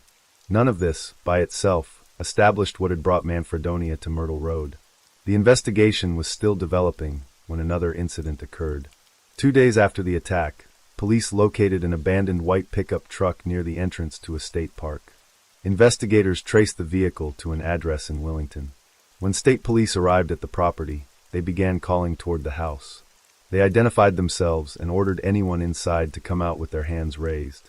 The officers continued calling for a response, asking who was inside and whether anyone else was present. A voice eventually answered. The person inside indicated that the man police were looking for had been there and had entered the house. By then, the investigation had moved beyond the original attack on Myrtle Road, and the whereabouts of Peter Manfredonia had become the central concern for law enforcement. According to neighbors, the events began when an unidentified young man approached Ted Demers and asked for help with a motorcycle. Ted took the man on his ATV toward the woodline, where the motorcycle had been left. There was nothing in that brief interaction to suggest what would follow. A short time later, neighbors saw Ted running back toward his house. He was shouting, and the same young man was following him, carrying what witnesses described as a long metal weapon. State troopers later found a sword in the woods at the end of Myrtle Road. There were red stains on it. Cindy Demers remained near her husband as emergency personnel worked on him. She was visibly distressed, and those around her tried to keep her focused on Ted's condition. She explained that he was a woodworker and described the injuries he had received. During the struggle in the road, 80-year-old neighbor John Franco came outside and called out, asking what was happening. The man wearing the helmet then turned toward Franco and attacked him with the sword. Franco suffered a partially severed hand and serious wounds to his head, neck, and shoulder. Ted had suffered the more extensive injuries. Several of his fingers had been amputated, his right hand had been severed, and he had sustained a severe wound to his head. Cindy gave investigators the details of the attack while the emergency response was still underway. She also had to explain what had happened to members of her family, repeating the account as the circumstances became clearer. Ted Demers did not survive the journey to the hospital. He died while being transported, leaving investigators at the scene to concentrate on locating the attacker and determining where he had gone. The available description was limited to a young man on a motorcycle, but later that day a witness reported finding a red Kawasaki Ninja abandoned in the woods, roughly 4 miles from Myrtle Road. Police checked the registration. The motorcycle was registered to 23-year-old Peter Manfredonia, a University of Connecticut student who was approaching his senior year. Investigators still did not know why Manfredonia had come to Myrtle Road or what had preceded the attack. They contacted his family, who provided information about his recent circumstances. They described him as experiencing depression and said they believed he had undiagnosed bipolar disorder. They also discussed his on-again, off-again relationship with Julia, which they described as having deteriorated significantly. Those details did not explain what had happened on Myrtle Road. 2 days after the attack, another vehicle became part of the investigation. Police found an abandoned white pickup truck near the entrance to a state park. The vehicle was traced to an address in Willington, and officers went there to investigate. At the property, state police called toward the house and identified themselves. They ordered anyone inside to come out with their hands raised, repeating the instructions several times while asking who was present and whether anyone else was inside. A response eventually came from within the house. The person speaking told the officers that the man they were looking for had been there and had entered the house. The information added another location to the growing record surrounding Peter Manfredonia, while his whereabouts remained uncertain. When state police entered the Willington house, they were told that Peter Manfredonia was no longer there. The man who had spoken to officers said that he had been inside the house for 2 days. Manfredonia had taken his pickup truck and stripped items from the property before leaving. Officers continued through the house, checking each room and asking whether Manfredonia might still be inside. The search eventually led them downstairs. In the basement, they found 73-year-old Donald Hipsky. Hipsky told police that he had been held captive inside his own home by the man they were looking for. Manfredonia had taken Hipsky's white pickup truck, along with other belongings, before leaving the property. Officers continued checking the house while Hipsky remained downstairs. He warned them that Manfredonia was dangerous. The house was eventually cleared. Hipsky then began describing what had happened. He said that Manfredonia had tied him to a chair with duct tape. When the young man first arrived, he identified himself as Rick. Hipsky had a handgun of his own, which he normally kept nearby while sleeping. On the morning of the incident, however, the weapon had been left on another bed. According to Hipsky, Manfredonia picked up the gun and returned it to his hand while he was still in bed. He then warned Hipsky not to turn around, threatening to shoot him if he did. Hipsky recalled that the incident occurred at approximately 5:15 in the morning. He said he had been held for roughly 24 hours. During that time, Hipsky eventually learned more about the identity of the person holding him. A television report about the attack on Myrtle Road identified Peter Manfredonia as the suspect. Hipsky recognized the person described in the report as the same man who had entered his home. When Hipsky asked him why he had committed the earlier attack, Manfredonia reportedly said that he had not slept for 5 days and had simply flipped. Manfredonia eventually left the house. He took Hipsky's pickup truck and more than $1,000 in cash. He also took Hipsky's handgun and another personal item before leaving the property. Once the police arrived, Hipsky was able to leave the basement and speak with them. He told officers that he had heard them outside and had tried to get their attention. He expressed relief at seeing them, while the officers reassured him that he was safe. Hipsky also described Manfredonia as someone who could appear ordinary but could suddenly lose control. He warned the officers that the young man could not be trusted. By the time Hipsky was recovered, police understood that the investigation had changed considerably from the original attack on Myrtle Road. Manfredonia was no longer simply a suspect who had fled from a single crime scene. He had moved between locations, taken a vehicle, held an elderly man captive, and obtained a firearm. Police knew where Hipsky's truck had been abandoned. That location was less than a mile from the next emergency call. The call would lead investigators to another apartment and to another stage in the search for Peter Manfredonia. The next emergency call came from Derby, Connecticut. The caller was trying to reach police and repeatedly asked the dispatcher to send officers immediately. He said that his son had been injured, but he was reluctant to describe what had happened while the dispatcher continued asking for information. The dispatcher asked whether the person responsible for the attack was still there. The answer was no. The injured man was identified as 23-year-old Nick Isley, a longtime friend of Peter Manfredonia. When officers arrived, however, they found that Nick had not been stabbed, as the initial call had suggested. He had been shot. Nick Isley was deceased. Another person was missing from the scene. Nick's girlfriend, Shannon, was not there, and Nick's father indicated that he knew who had taken her. The vehicle involved was a black Volkswagen, and the name he gave to police was Peter Manfredonia. The information established another part of the unfolding sequence.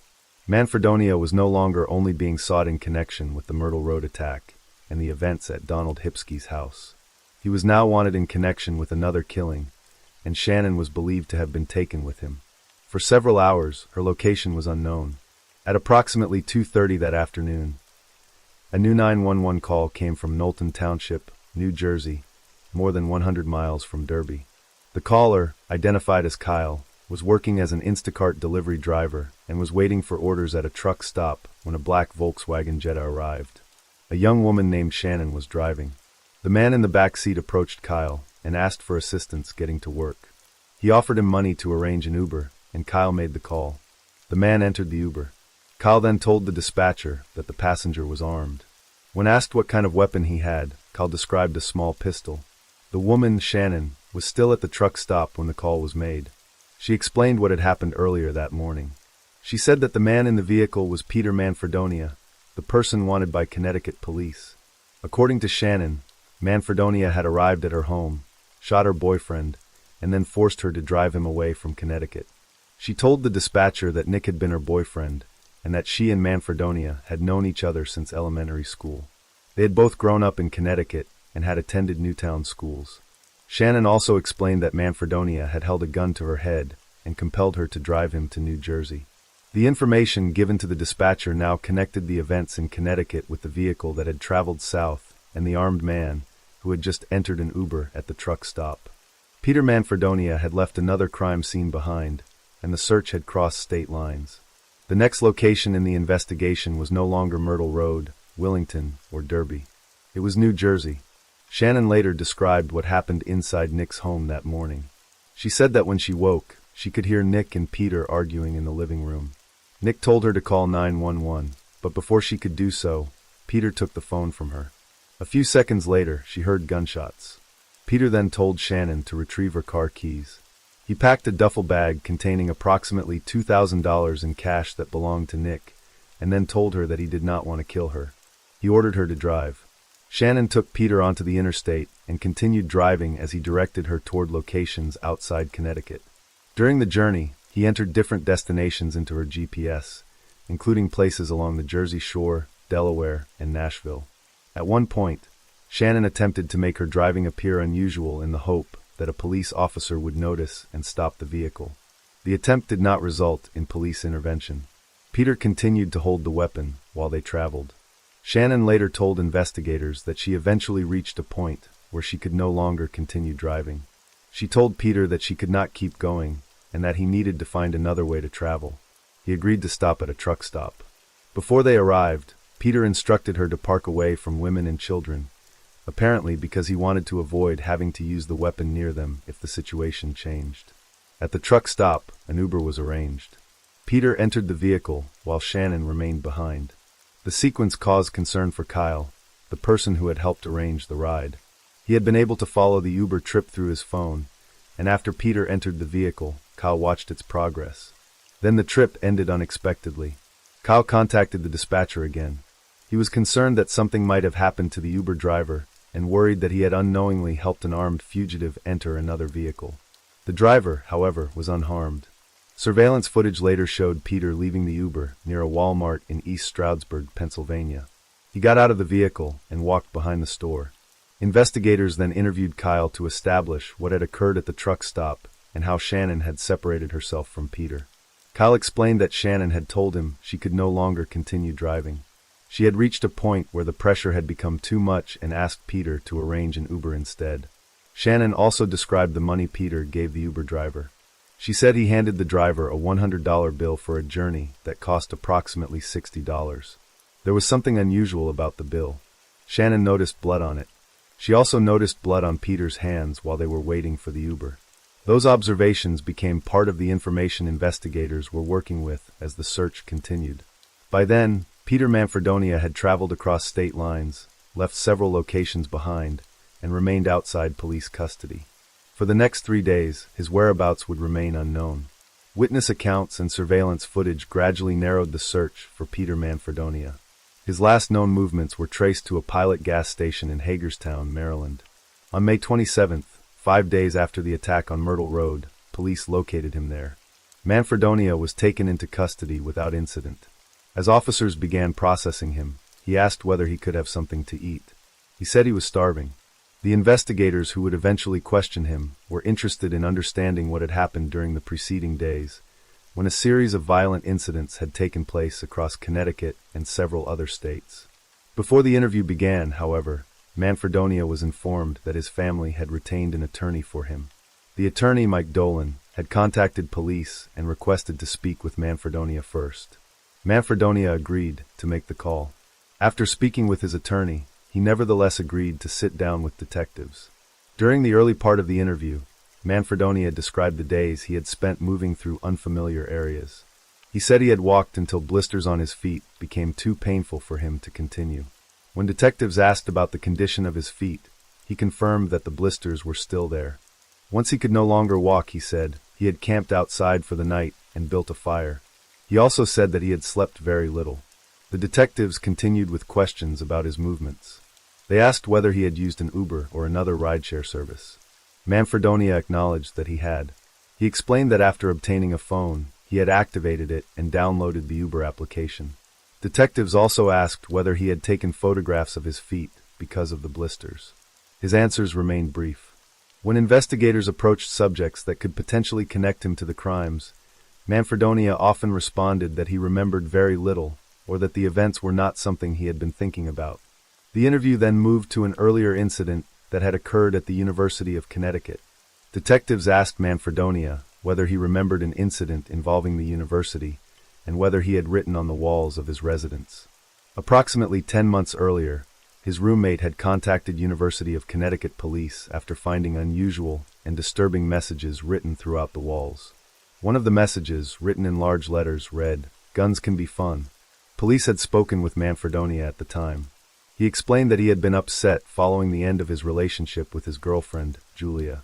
During the later interview, detectives returned to those writings and asked whether the messages had been connected to the personal circumstances he was experiencing at the time.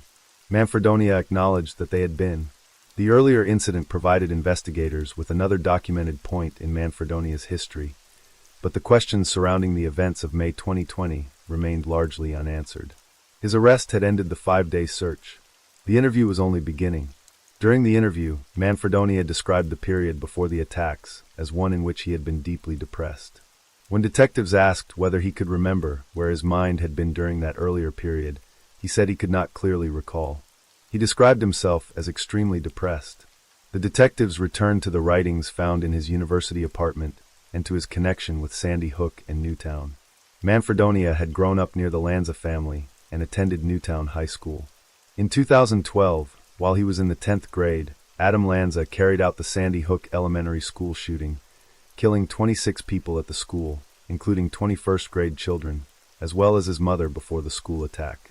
Years later, Manfredonia wrote about the event on the walls of his campus apartment. Among the messages were references to what had happened when Lanza snapped, followed by a comparison to Thanos and a statement about what might happen when he himself snapped. When detectives asked about those writings, Manfredonia said he had been in what he described as a manic state.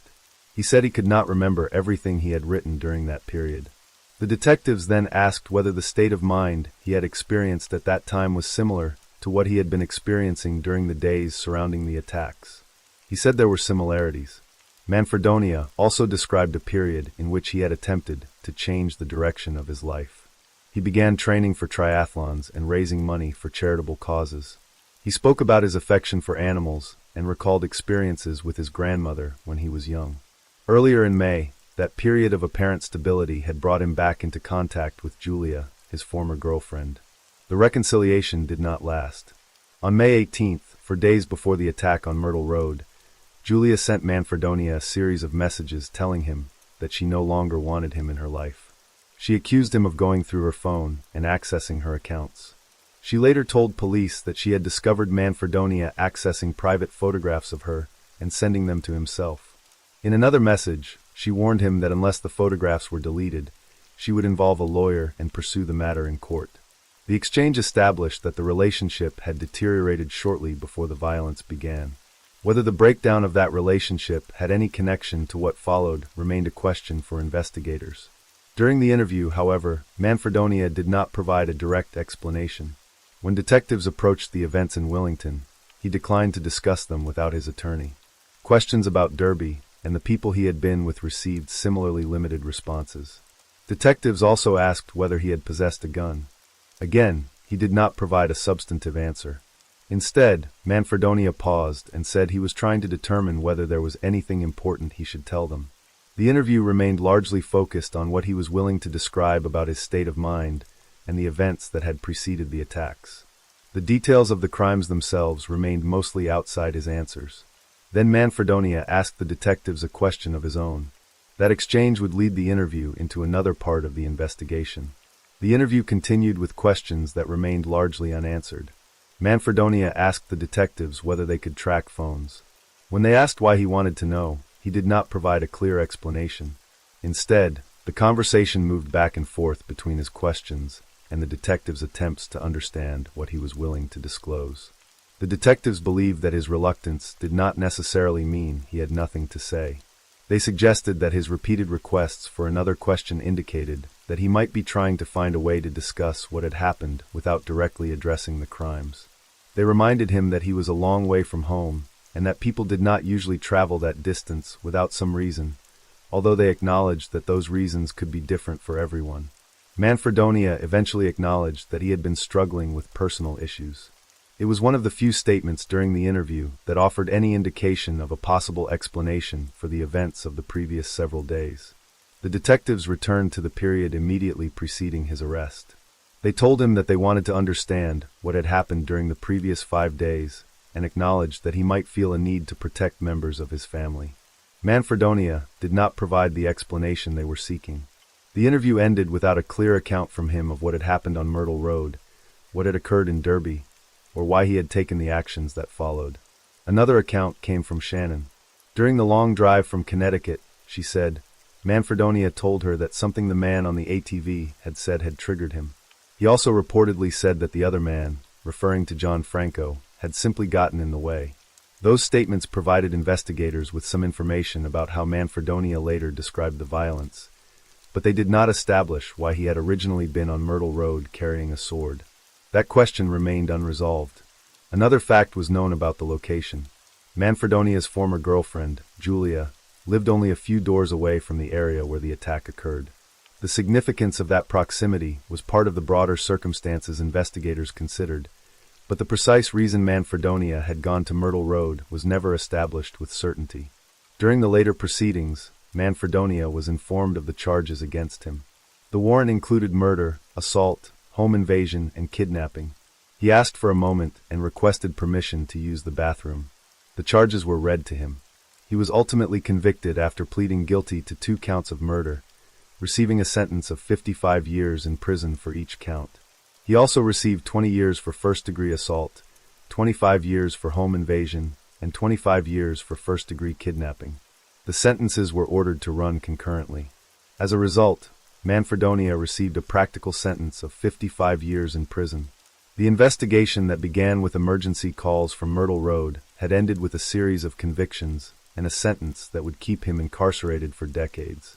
Peter Manfredonia is serving his sentence at Garner Correctional Institution, a high-security state prison in Newtown, Connecticut. The available record establishes the sequence of attacks, the subsequent flight across several states, the eventual arrest, and the convictions that followed. The reason he gave for beginning the violence, however, remained only partially described. There was no complete explanation in the interview, and the unanswered questions surrounding the beginning of the sequence remained part of the case record. Story 5. On November 21, 2024, first responders were called to a residence in Westbrook, Maine, after 47-year-old James Fowler reported that his roommate, 59-year-old Robert Seeger, was unresponsive. When police and fire personnel arrived, Fowler met them at the entrance and directed them toward the bedroom. Robert was lying on the floor.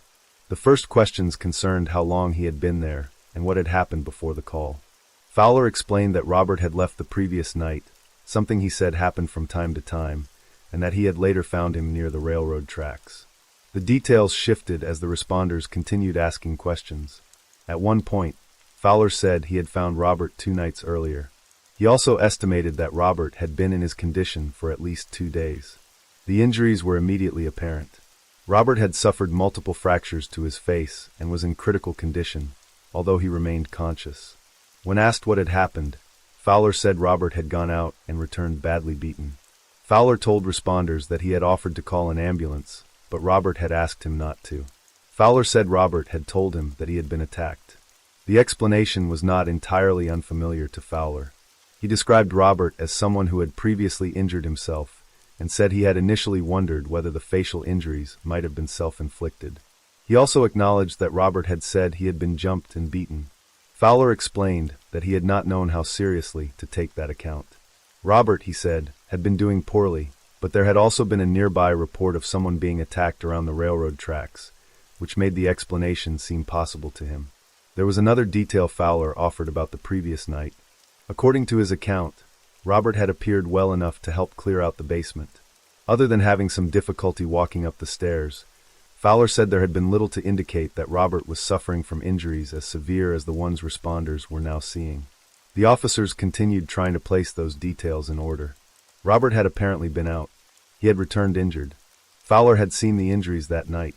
At some point, Robert had been found near the railroad tracks.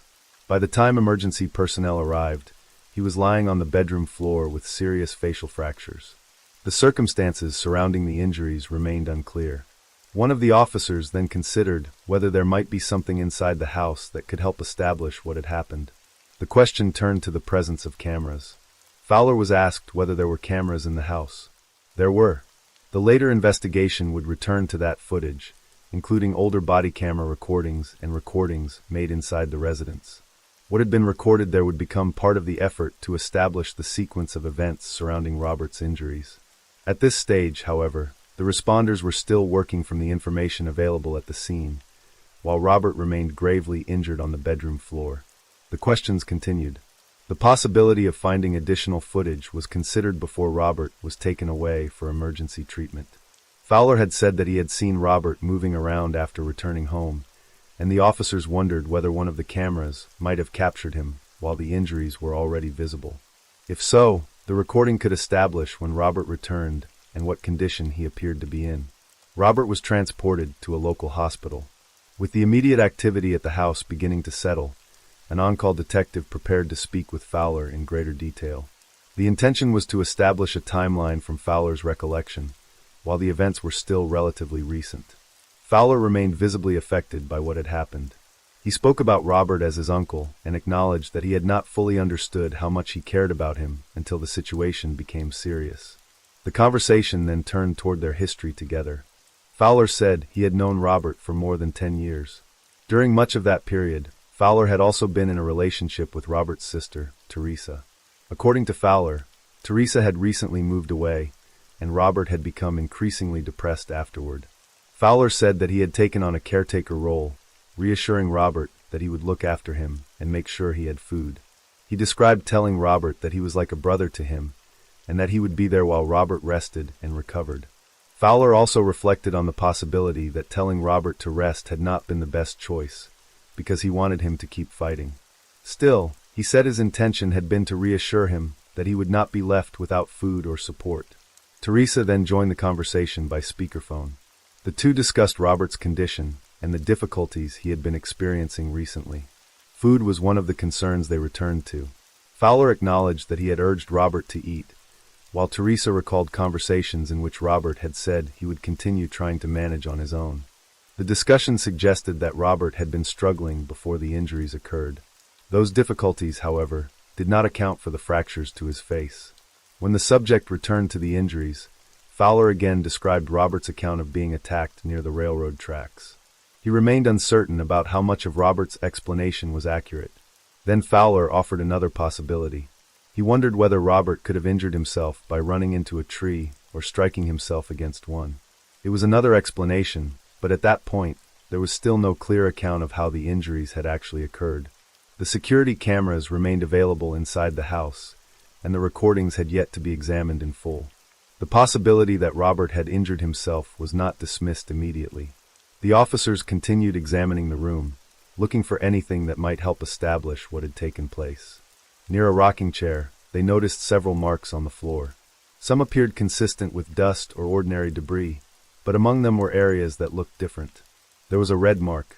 Nearby, another area appeared white. At the time, the significance of those marks was not established. James and Teresa were interviewed separately, allowing investigators to compare their accounts without either one present during the other's questioning. Their descriptions of Robert's condition and the events surrounding his injuries would later be considered alongside the physical evidence and recordings from the house. Investigators also began speaking with people who knew both men. One acquaintance described James in markedly different terms from the caregiver he had presented himself as. The acquaintance said that James had made a poor impression from the beginning and was frequently angry. He described James as someone who talked continuously about himself and presented his own accomplishments as evidence of his importance. The acquaintance also expressed the belief that James took advantage of people close to him, including his girlfriend. As investigators continued reviewing the background between James and Robert, they found that Westbrook police had already encountered the two men before. The earlier incident had occurred on October 22, 2024, approximately 1 month before Robert was found severely injured. Police had responded to an altercation involving James and Robert on a public street. During that encounter, an officer noticed that Robert had a black eye. When asked whether he needed medical assistance for his face, Robert declined. He said the injury had happened the previous night. The officer asked what had caused it. Robert explained that he had failed to answer James when James had spoken to him. According to Robert, both men became irritated during the exchange. The officer then asked how long Robert had known James. Robert said they had known each other for approximately 13 or 14 years.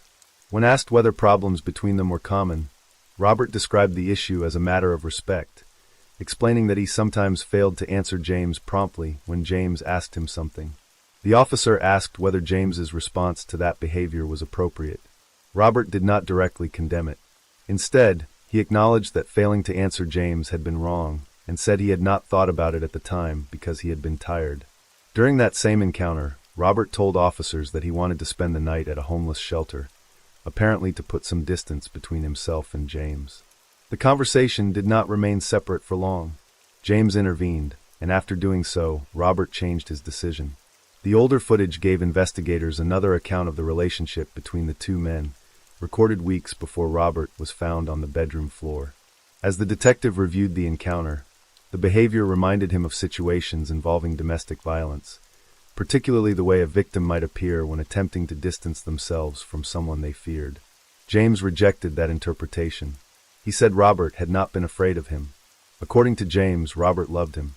The earlier recording had now become part of the investigation into what happened inside the house on November 21st.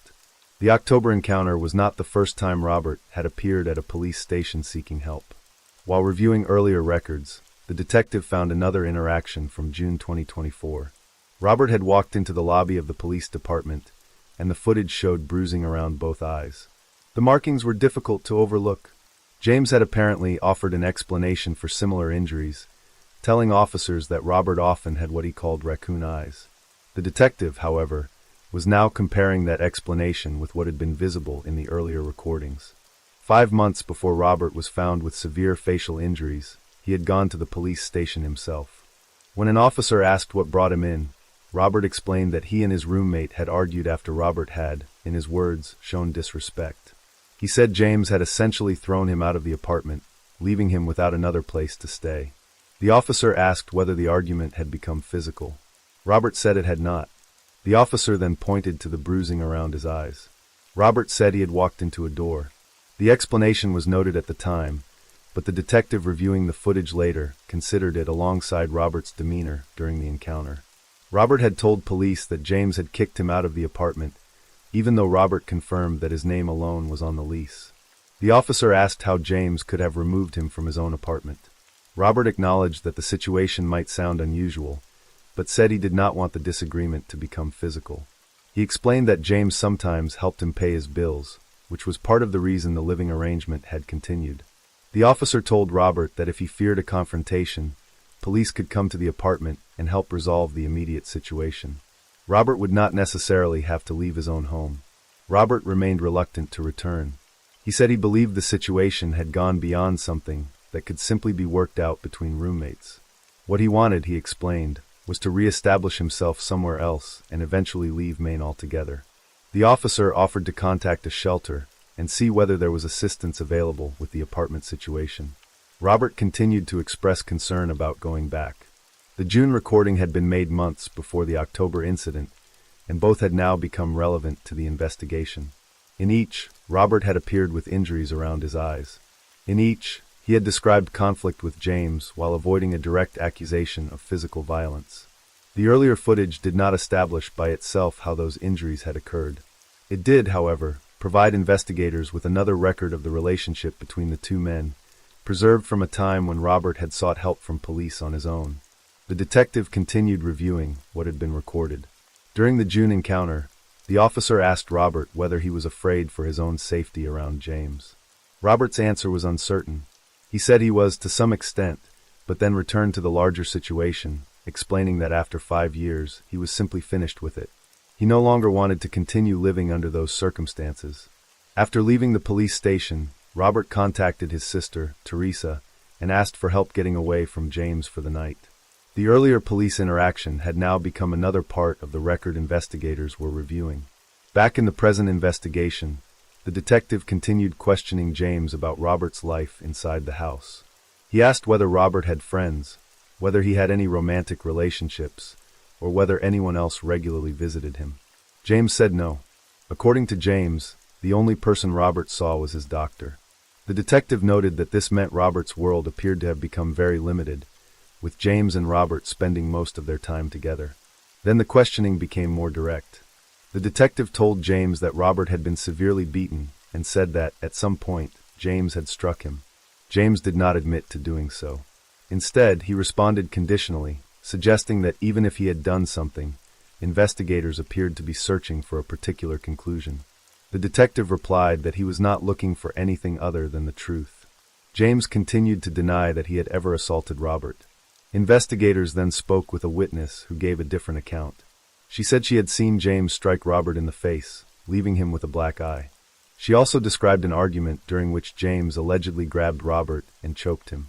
The witness said the behavior had not been limited to isolated physical incidents. According to her, James closely monitored Robert when he was alone and rarely allowed him to remain outside his awareness. There were cameras throughout the house, she said, and James used them to watch Robert and listen to what he was doing. The monitoring was conducted through James's phone. The witness described his interest in the cameras as excessive. Those cameras, which had initially been considered simply as a possible source of footage showing Robert after his injuries, were now more significant to the investigation. They could contain a record of what had happened inside the house. While investigators continued examining the evidence, Robert's condition at the hospital deteriorated. He died from his injuries. The investigation therefore shifted from determining the circumstances of a serious assault to determining how Robert had sustained the injuries that ultimately resulted in his death. Detectives then spoke with Teresa. She confirmed that she had been in contact with the hospital. When the detectives expressed their condolences, Teresa acknowledged the loss and said there was much about Robert's condition that she had not known. She said that if she had understood how badly he had been doing, she would have made sure he took better care of himself. According to the police account, Teresa told investigators that the hospital had informed her that Robert died from a heart attack, accompanied by kidney and liver failure. The detectives were already aware that the circumstances were more complicated than that explanation suggested. The injuries documented before Robert's death remained part of the investigation, as did the earlier police encounters, the witness statements, and the recordings from inside the home. The cameras were still there, and investigators had not yet finished reviewing them. After Robert's autopsy, investigators returned to James with information about the injuries they had documented. The detective told him that an autopsy had been performed and that Robert had been badly beaten. He described the injuries as extensive, emphasizing that Robert had suffered a serious physical assault. The detective then returned to the circumstances inside the house. James had repeatedly described himself as Robert's caretaker, someone who had spent considerable time looking after him while he was unwell. The detective acknowledged that caring for another person could be difficult and frustrating, but distinguished that frustration from an intentional act that could cause fatal injuries. From the investigator's perspective, there was no other person known to have been with Robert in the circumstances described by James who could readily account for the extent of the injuries. James questioned the conclusion. He asked how a punch could have caused such extensive damage. The detective clarified that he was not suggesting that a single punch had caused everything. The injuries were more serious than that. Robert had sustained multiple fractures to his face, including fractures of the nose, cheekbone, the roof of his mouth, and the socket surrounding his left eye. According to the press release cited in the investigation, Robert's cause of death was blunt force trauma injuries, and the manner of death was ruled a homicide. The medical findings therefore established that Robert's death had resulted from physical trauma rather than the natural causes described to investigators by Teresa. The question then became whether James could have been responsible. Investigators spoke with someone who knew him and asked whether they believed James was capable of becoming so angry that he could kill another person. The response was direct. The witness said they knew of an earlier incident involving one of James's dogs. According to the account, James had become angry because the dog was not listening to him. The witness alleged that James tied the dog inside a shower, leaving no slack in the leash, and that when James later returned, the animal was dead. The witness said the incident made them believe James was capable of killing a person. Investigators then returned to the apartment and examined the physical evidence more closely. There was a significant amount of what appeared to be blood on the wall around the chair near the television, including areas on both sides of it. James was asked how he explained the blood. He suggested that Robert had injured himself by picking at his own wounds. The investigators disagreed with that explanation. They told James that the pattern was consistent with blood coming from a person who had suffered blunt force trauma. When James asked whether that meant a weapon had been used, the investigator clarified that blunt force trauma did not necessarily require a weapon. It could result from being struck. James continued to deny that he had assaulted Robert. He said he would not have punched or slapped him. The investigator returned to the amount of blood present on the wall. James acknowledged that the investigators would believe what they believed, but continued to insist that Robert had a habit of picking at himself. The explanation did not account, in the investigators' view, for what they had observed at the scene. There were now several pieces of evidence pointing in the same direction. Robert's injuries, the autopsy findings, the blood inside the apartment, earlier police encounters involving the two men, and the testimony of people who described James's behavior toward Robert. There was also evidence at the scene that investigators had not yet fully discussed with James. That evidence would provide another indication that the circumstances inside the apartment were different from the account he had given them. The investigators then turned their attention to the bleach containers found inside the house. The bottles were visible in the bathroom, and blood had also been documented at the scene. When James was asked about the bleach, he said that he had cleaned the bottles. Asked whether the bleach had been purchased to clean blood, he appeared uncertain about which containers the investigators meant, and said they were old and had been there for some time. James also explained that Robert was usually the person who mopped the upstairs floor. The detective remained unconvinced. From the evidence gathered at that point, investigators believed the injuries were consistent with a severe assault, and they told James that the circumstances appeared to indicate that Robert had been beaten inside the apartment. James continued to deny responsibility. He said he was not going to accept a prison sentence for something he had not done, particularly when the death involved someone he regarded as his brother. Investigators did not need a confession to continue building the case. They returned to the home security recordings. The cameras provided something that interviews could not: a record of what had been said and done inside the apartment during the period surrounding Robert's injuries. The footage could also be compared with the accounts James and Teresa had previously given investigators. On the night police were called, James had described himself as concerned for Robert. He said that when he realized Robert was seriously injured, he told him that he was like a brother and that Robert did not need to worry. James said he had offered to call an ambulance and had encouraged Robert to remain where he was and rest. The recordings showed a different exchange. James could be heard speaking with Teresa while Robert was inside the apartment. In the conversation, James said that he did not control Robert except when Robert made him angry. He also referred to the possibility of beating Robert again, while saying that he did not feel like doing so at that particular moment. He spoke about being able to beat Robert later, and questioned why he should waste his time doing it immediately. The statements were recorded inside the house. They were not part of James's later description of himself as a concerned caretaker responding to Robert's injuries.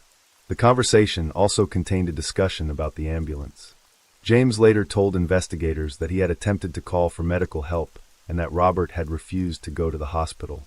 Teresa confirmed that she had heard Robert refuse while she and James were speaking on the phone. The explanation then shifted toward Robert's condition. James said that he believed Robert's problem was that he had not eaten that day. He described him as stubborn and prideful, suggesting that Robert would not ask for help.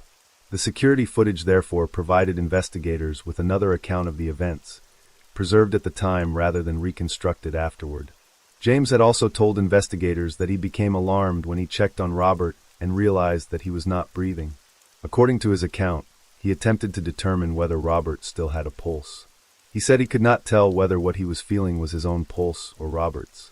The recordings were now being considered alongside the physical evidence, the autopsy findings, and the earlier statements from the people who knew both men.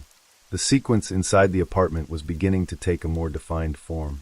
The security footage continued to record events inside the apartment after the emergency response had begun. James described realizing that Robert was no longer breathing. In the recording, he could be heard calling Robert's name and asking him to wake up. He then attempted mouth-to-mouth resuscitation. At another point, James walked through the kitchen carrying what appeared to investigators to be a hammer or mallet. The recordings continued beyond the initial police response. In one later conversation, James referred to the situation as an emergency and spoke about trying to make arrangements. Blood could still be seen throughout the kitchen area, while James referred to portions of the scene as something that had been documented previously. By then, investigators had accumulated the medical findings, physical evidence, witness accounts, prior police encounters, and recordings from inside the apartment. Less than 2 weeks after Robert's death, officers obtained a warrant for James's arrest. A state police detective contacted James by telephone and told him he was outside the apartment. The detective asked James to come outside for a brief conversation. James agreed. He came down to the parking lot, where officers were waiting. The detective told him that he was being taken into custody and instructed him to place his hands behind his back. James complied. The charge was then stated clearly. James Fowler was being arrested for the murder of Robert Seeger. After the arrest, investigators spoke with Teresa about what they believed had happened. The detective told her that James had beaten Robert and that the abuse had occurred over a period of time.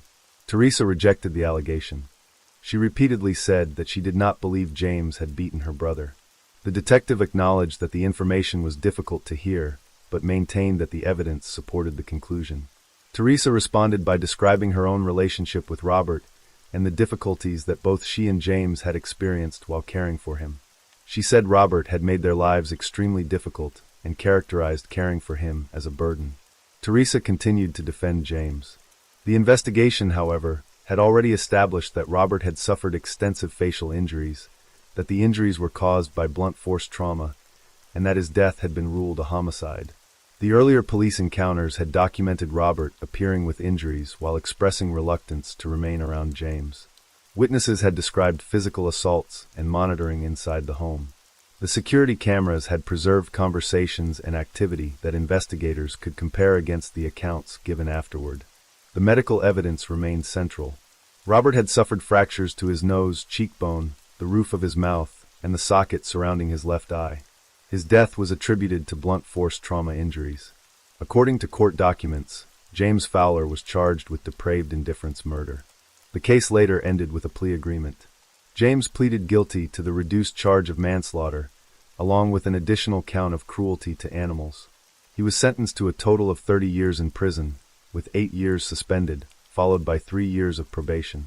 In December 2025, James sent a letter to the judge arguing that his sentence was too severe for the charges for which he had ultimately been convicted and requesting post-conviction relief. Teresa was not charged with a crime in connection with Robert's death. The case record therefore ended with James's conviction and sentence, while the evidence gathered over the course of the investigation remained the basis for reconstructing what happened to Robert inside the apartment. The security footage, earlier police encounters, witness accounts, and medical findings had each preserved a different part of the same sequence of events.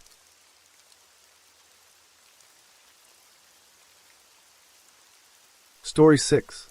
The first record associated with the incident was not a report, but a location. A tree stood behind a house in Bondrik village, Jongat district, Central Lombok, West Nusa Tenggara. The area behind the house was not isolated, but it was not frequently crossed unless someone had a reason to walk there, usually to tend animals or check the back boundary of the property.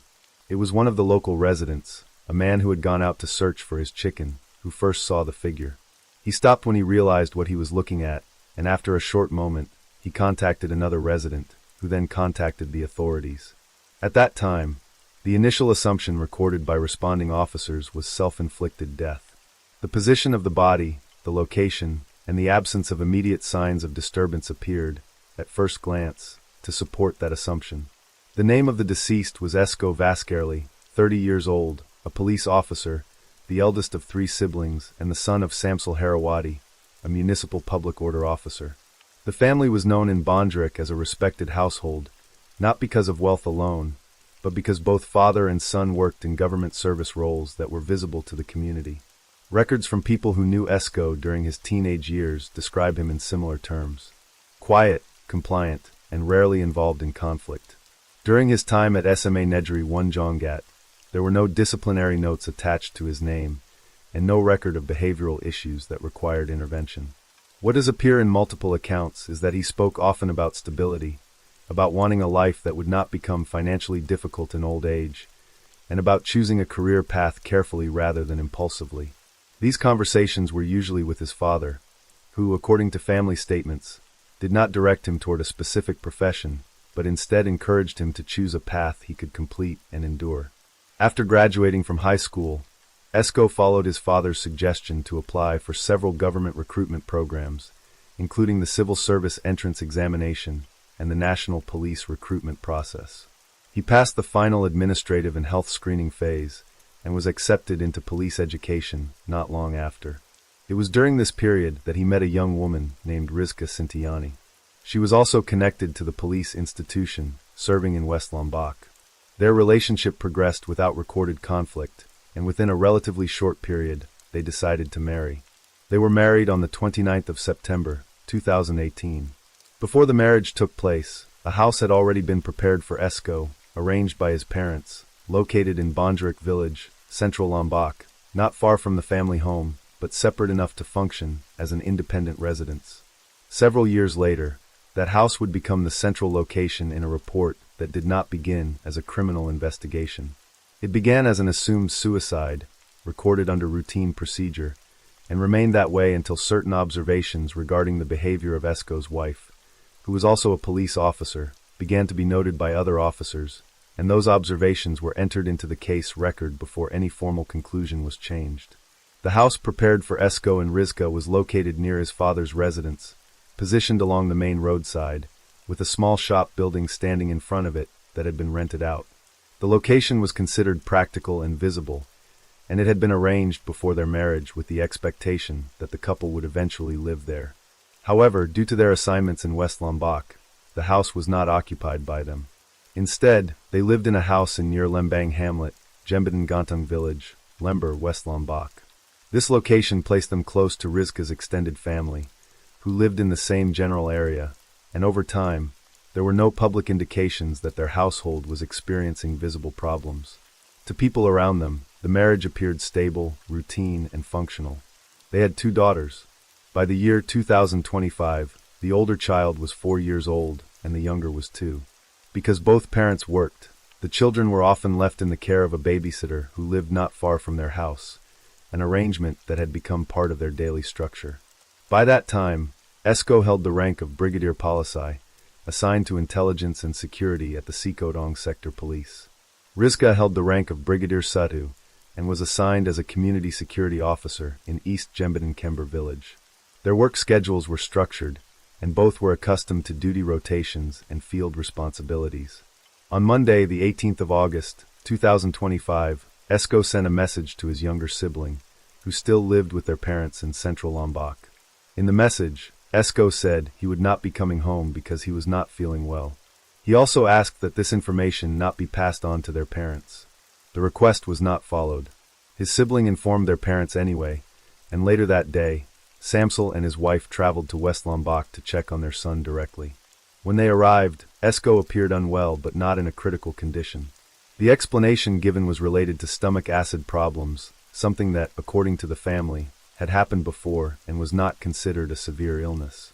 Esko told his parents that his condition had improved and that he planned to go to work the next day as usual. Samsel suggested that he take leave and rest until he had fully recovered, but Esko insisted that he would still report for duty. There was no recorded argument about this decision, only a difference in opinion that did not develop further. That evening, the visit remained ordinary.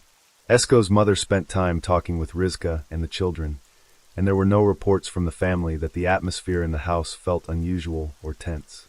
After some time, Samsel and his wife returned to central Lombok. The next day, Tuesday, the 19th of August, 2025, Esko's parents did not receive any further messages from him. However, because he had said he was feeling better and intended to go to work, they assumed he had resumed his normal duties and did not attempt to contact him that day. Contact between Samsel and his son was not frequent, and this had been the pattern for years.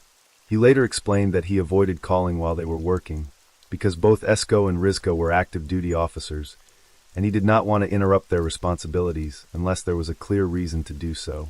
Sometimes, without informing them, he would visit the house quietly just to see his grandchildren, and if both parents were at work, he would simply return home without asking many questions.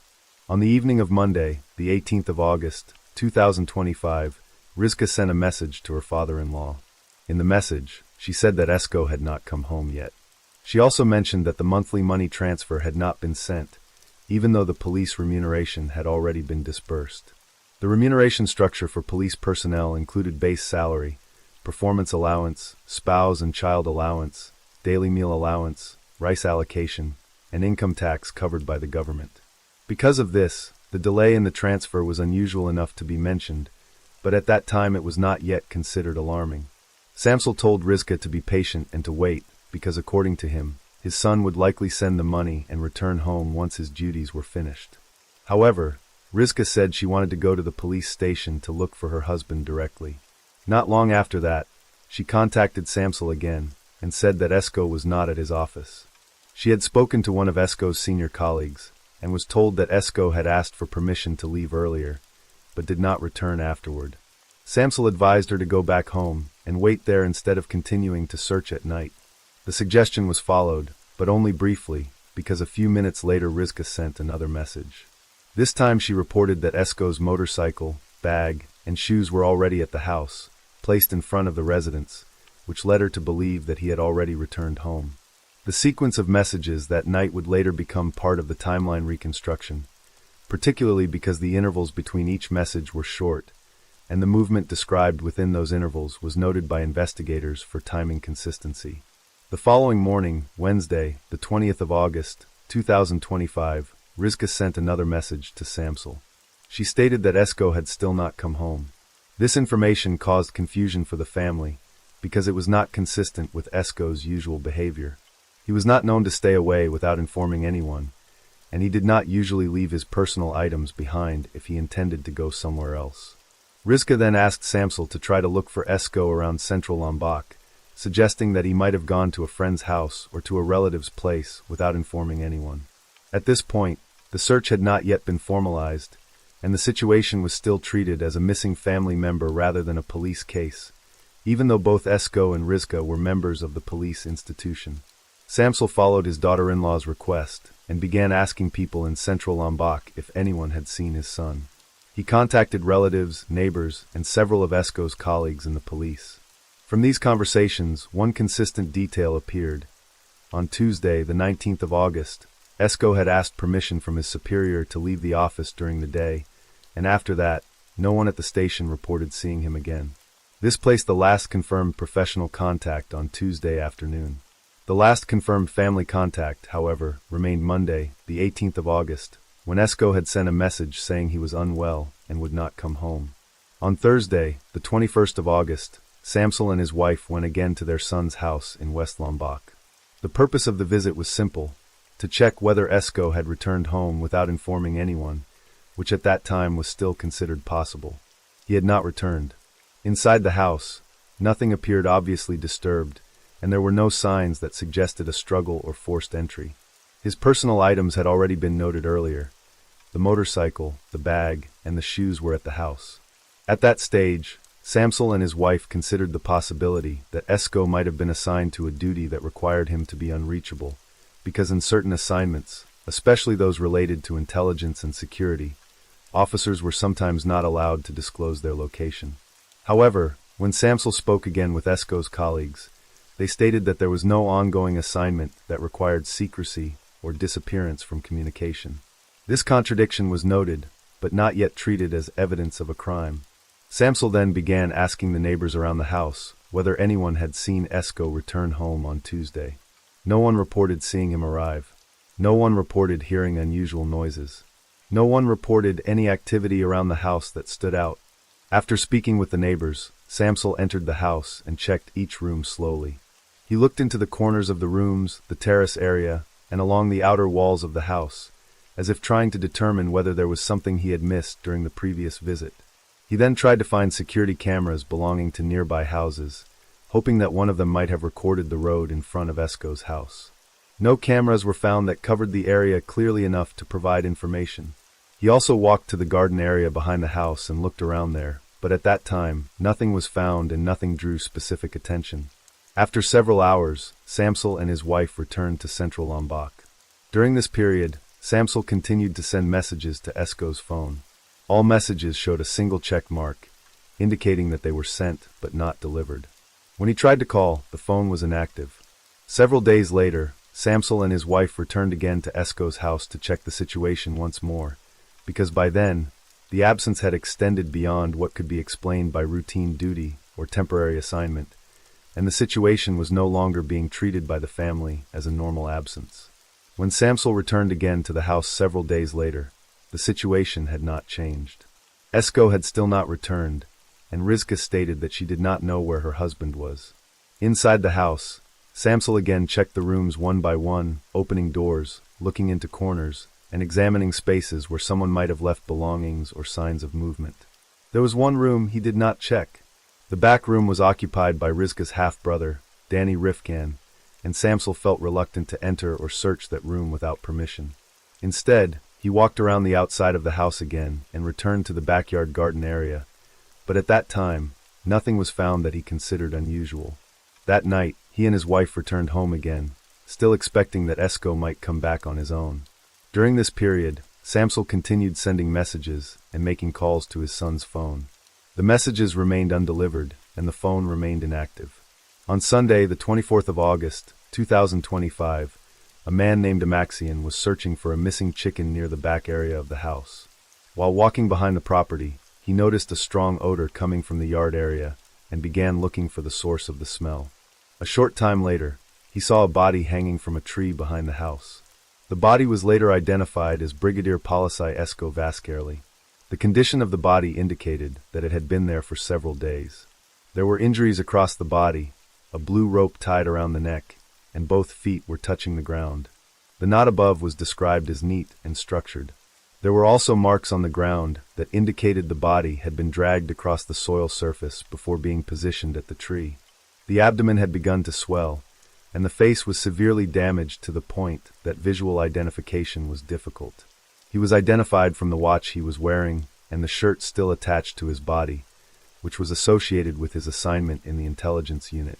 In the pocket of his pants, officers later found a mobile phone and a motorcycle key.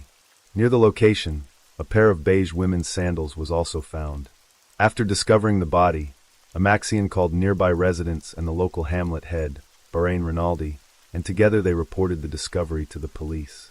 When asked about his connection to the family, Amaxian explained that he was Rizka's uncle and also her adoptive father, while Rizka's biological father, Samsudin, was working in Kalimantan at that time. Rizka was informed about the discovery and reportedly cried uncontrollably before losing consciousness. Esko's body was then evacuated to Byankara Hospital in Mataram for autopsy. After regaining consciousness, Rizka was informed that her husband's body had been taken to the hospital, and at that time she reportedly said that she initially thought the body found was not her husband. News of the death spread quickly through the community, and people began coming to the family home, including members of the Police Family Association, who came to provide support to Rizka. At the same time the body was evacuated, officers began processing the scene behind the house. The smell of decomposition was still strong in the air, and insects were concentrated around the area near the tree. Some of the officers at the scene covered their noses with cloth because of the odor while documenting the position of the body, the rope, and the surrounding ground. The initial assumption recorded in the early stage of the investigation was suicide. Shortly after, unverified information began circulating that Esko was under financial pressure and had significant debt. This information was later partially confirmed.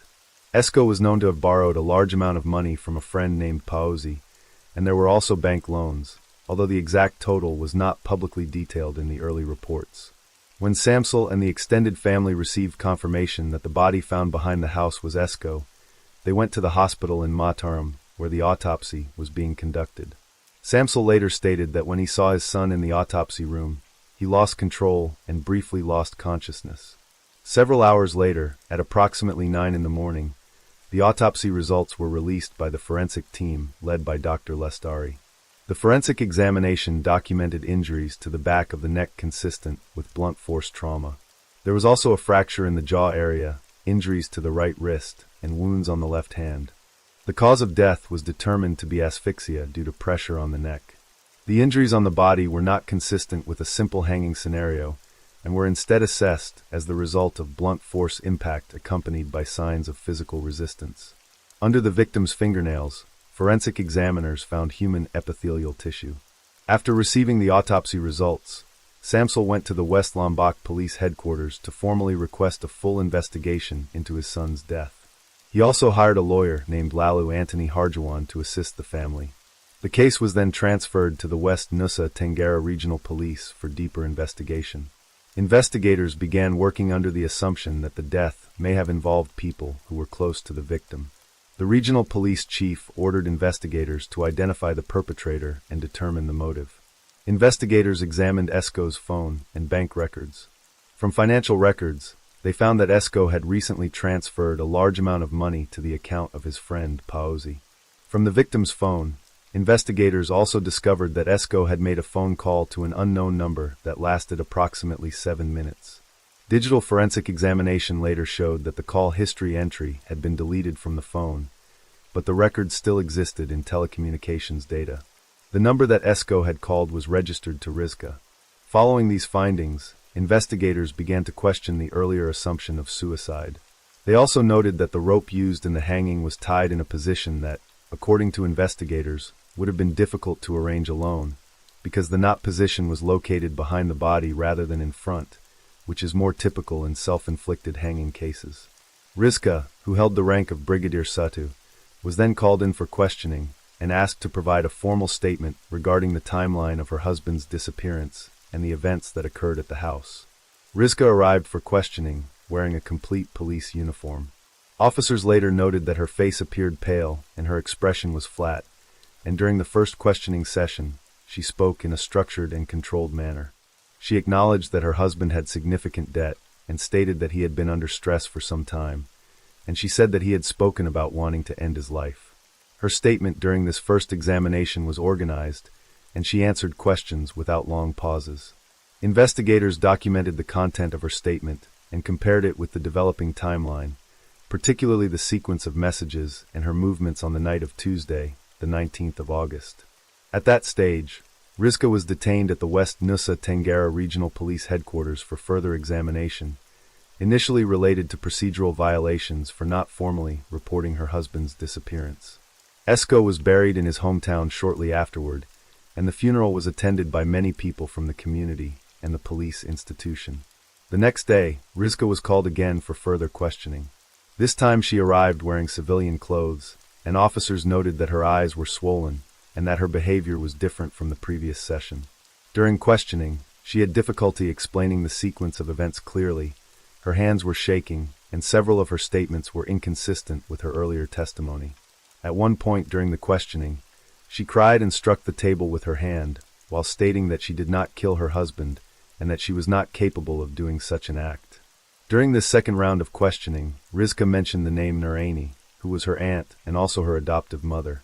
Following this information, investigators went to the house of Nuraini. The house was described as an older structure with a large yard surrounded by an iron fence. Inside the property, investigators found indications that certain areas had recently been cleaned. Traces believed to be remnants of biological material were later detected in the backyard area near a large water drum. Based on this finding and the earlier autopsy results, investigators began to consider that the rope used on Esko may have been handled by more than one person. The rope that had been used around Esko's neck had already been collected as evidence from the scene and was sent to the forensic laboratory. Laboratory examination later identified 3 DNA profiles on the rope: the victim's DNA, Rizka's DNA, and a third DNA profile that was later associated with Nuraini. After these findings, investigators expanded the witness examination process. Approximately 55 witnesses were interviewed, including members of Rizka's extended family, Esko's family, fellow police officers, neighbors, and other individuals connected either to the victim or to Rizka and Nuraini. Investigators continued reviewing witness statements and forensic results while coordinating with the forensic team. Dr. Lestari was called again for a case discussion with investigators, and during that discussion, the medical findings were reviewed in relation to the rope positioning and the injuries on the body. From that joint review, the medical and investigative teams concluded that the rope had likely been pulled from behind the victim's body by at least 2 people at the same time. This conclusion was based on the direction of pressure on the neck, muscle response patterns, and the position of the knot and rope tension. A formal report was then sent to the National Police Headquarters. In that report, Rizka was listed as the primary suspect, followed by Nuraini as the second suspect. Investigators also stated that there was a possibility that more people were involved, particularly individuals within Rizka's extended family. Suspicion extended to Rizka's half-brother Danny Rifkan, her adoptive father Amaxian, and also to Paozi, the victim's friend, because of the financial transactions and debt relationship between him and Esko. Not long after, police detained and officially named 5 suspects in the death of Brigadier Esko: Rizka, Nuraini, Amaxian, Paozi, and Danny Rifkan. Paozi denied involvement and stated that he was not responsible for Esko's death. Rizka also maintained that she did not kill her husband. She later hired a lawyer named Rosahin Zuldi. The legal defense argued that Rizka had made efforts to look for her husband, and that those efforts should not be interpreted as negligence simply because she did not file a formal missing person report immediately. The defense also stated that both Rizka and Esko were police officers, and that Esko had previously been unreachable at times due to work, which they argued contributed to the delay in formal reporting. While the legal process was ongoing, members of Esko's extended family and residents from his hometown traveled to West Lombok and held demonstrations, demanding that law enforcement act more quickly because, in their view, the evidence was already clear. Some of the demonstrators went to Rizka's residence and to the house of her grandmother, where property damage was later reported. During this period, members of Esko's family stated that the couple's children had made statements indicating that their father had been harmed inside the house by their mother and members of her family. Samsel stated that he was relieved that suspects had been arrested, but he also said that he would not feel satisfied until the court process was completed and appropriate sentences were given. He also expressed concern that there might have been involvement from other individuals, possibly including members of the police institution, although at that time this had not been formally established in court findings. After the arrests, information continued to circulate among the public and within the community, but not all of it was formally confirmed. Some rumors suggested there were other police officers involved who were attempting to protect Rizka and her family, while other rumors alleged that Rizka had been involved in an affair, or that the killing was connected to financial motives, so that certain debts would no longer need to be repaid. These claims circulated widely, but the official investigative statement at that time identified the motive as economic problems and domestic conflict.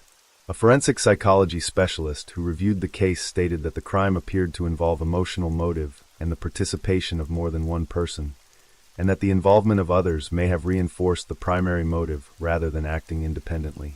Investigators then attempted to reconstruct the likely sequence of events on the day Esko disappeared.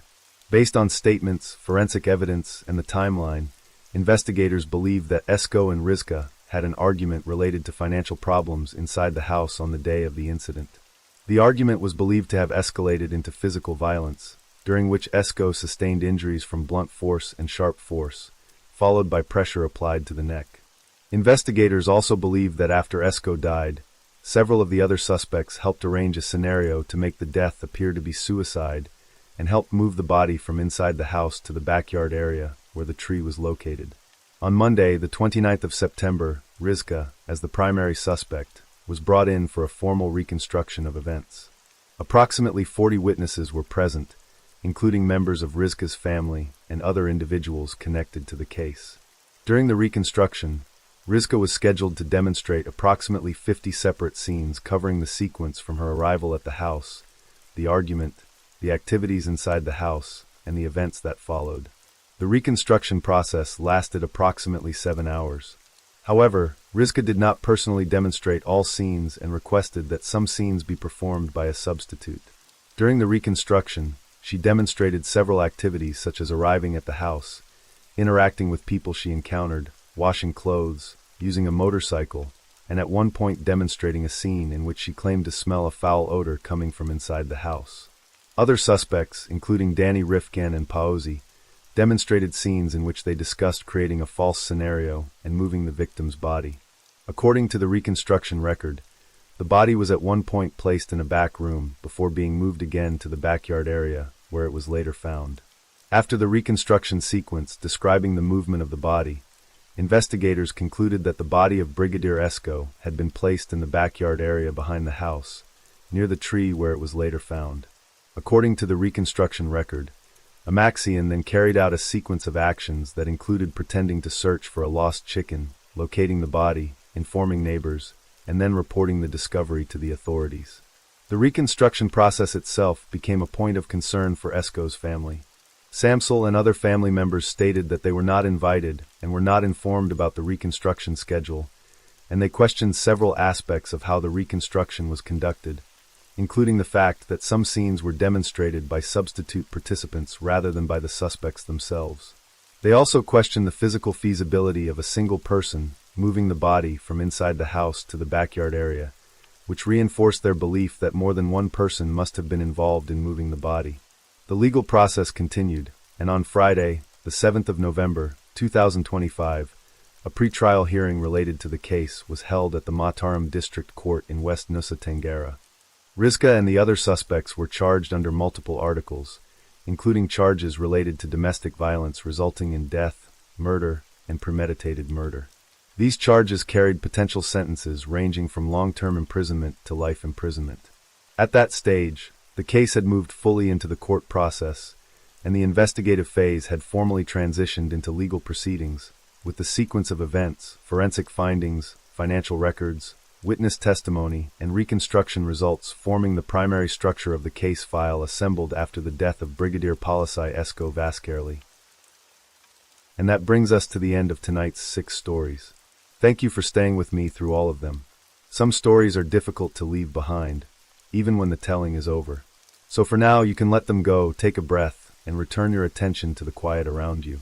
I hope you have a peaceful night, and wherever you are listening from, I hope you sleep well. Good night, and I'll see you in the next one.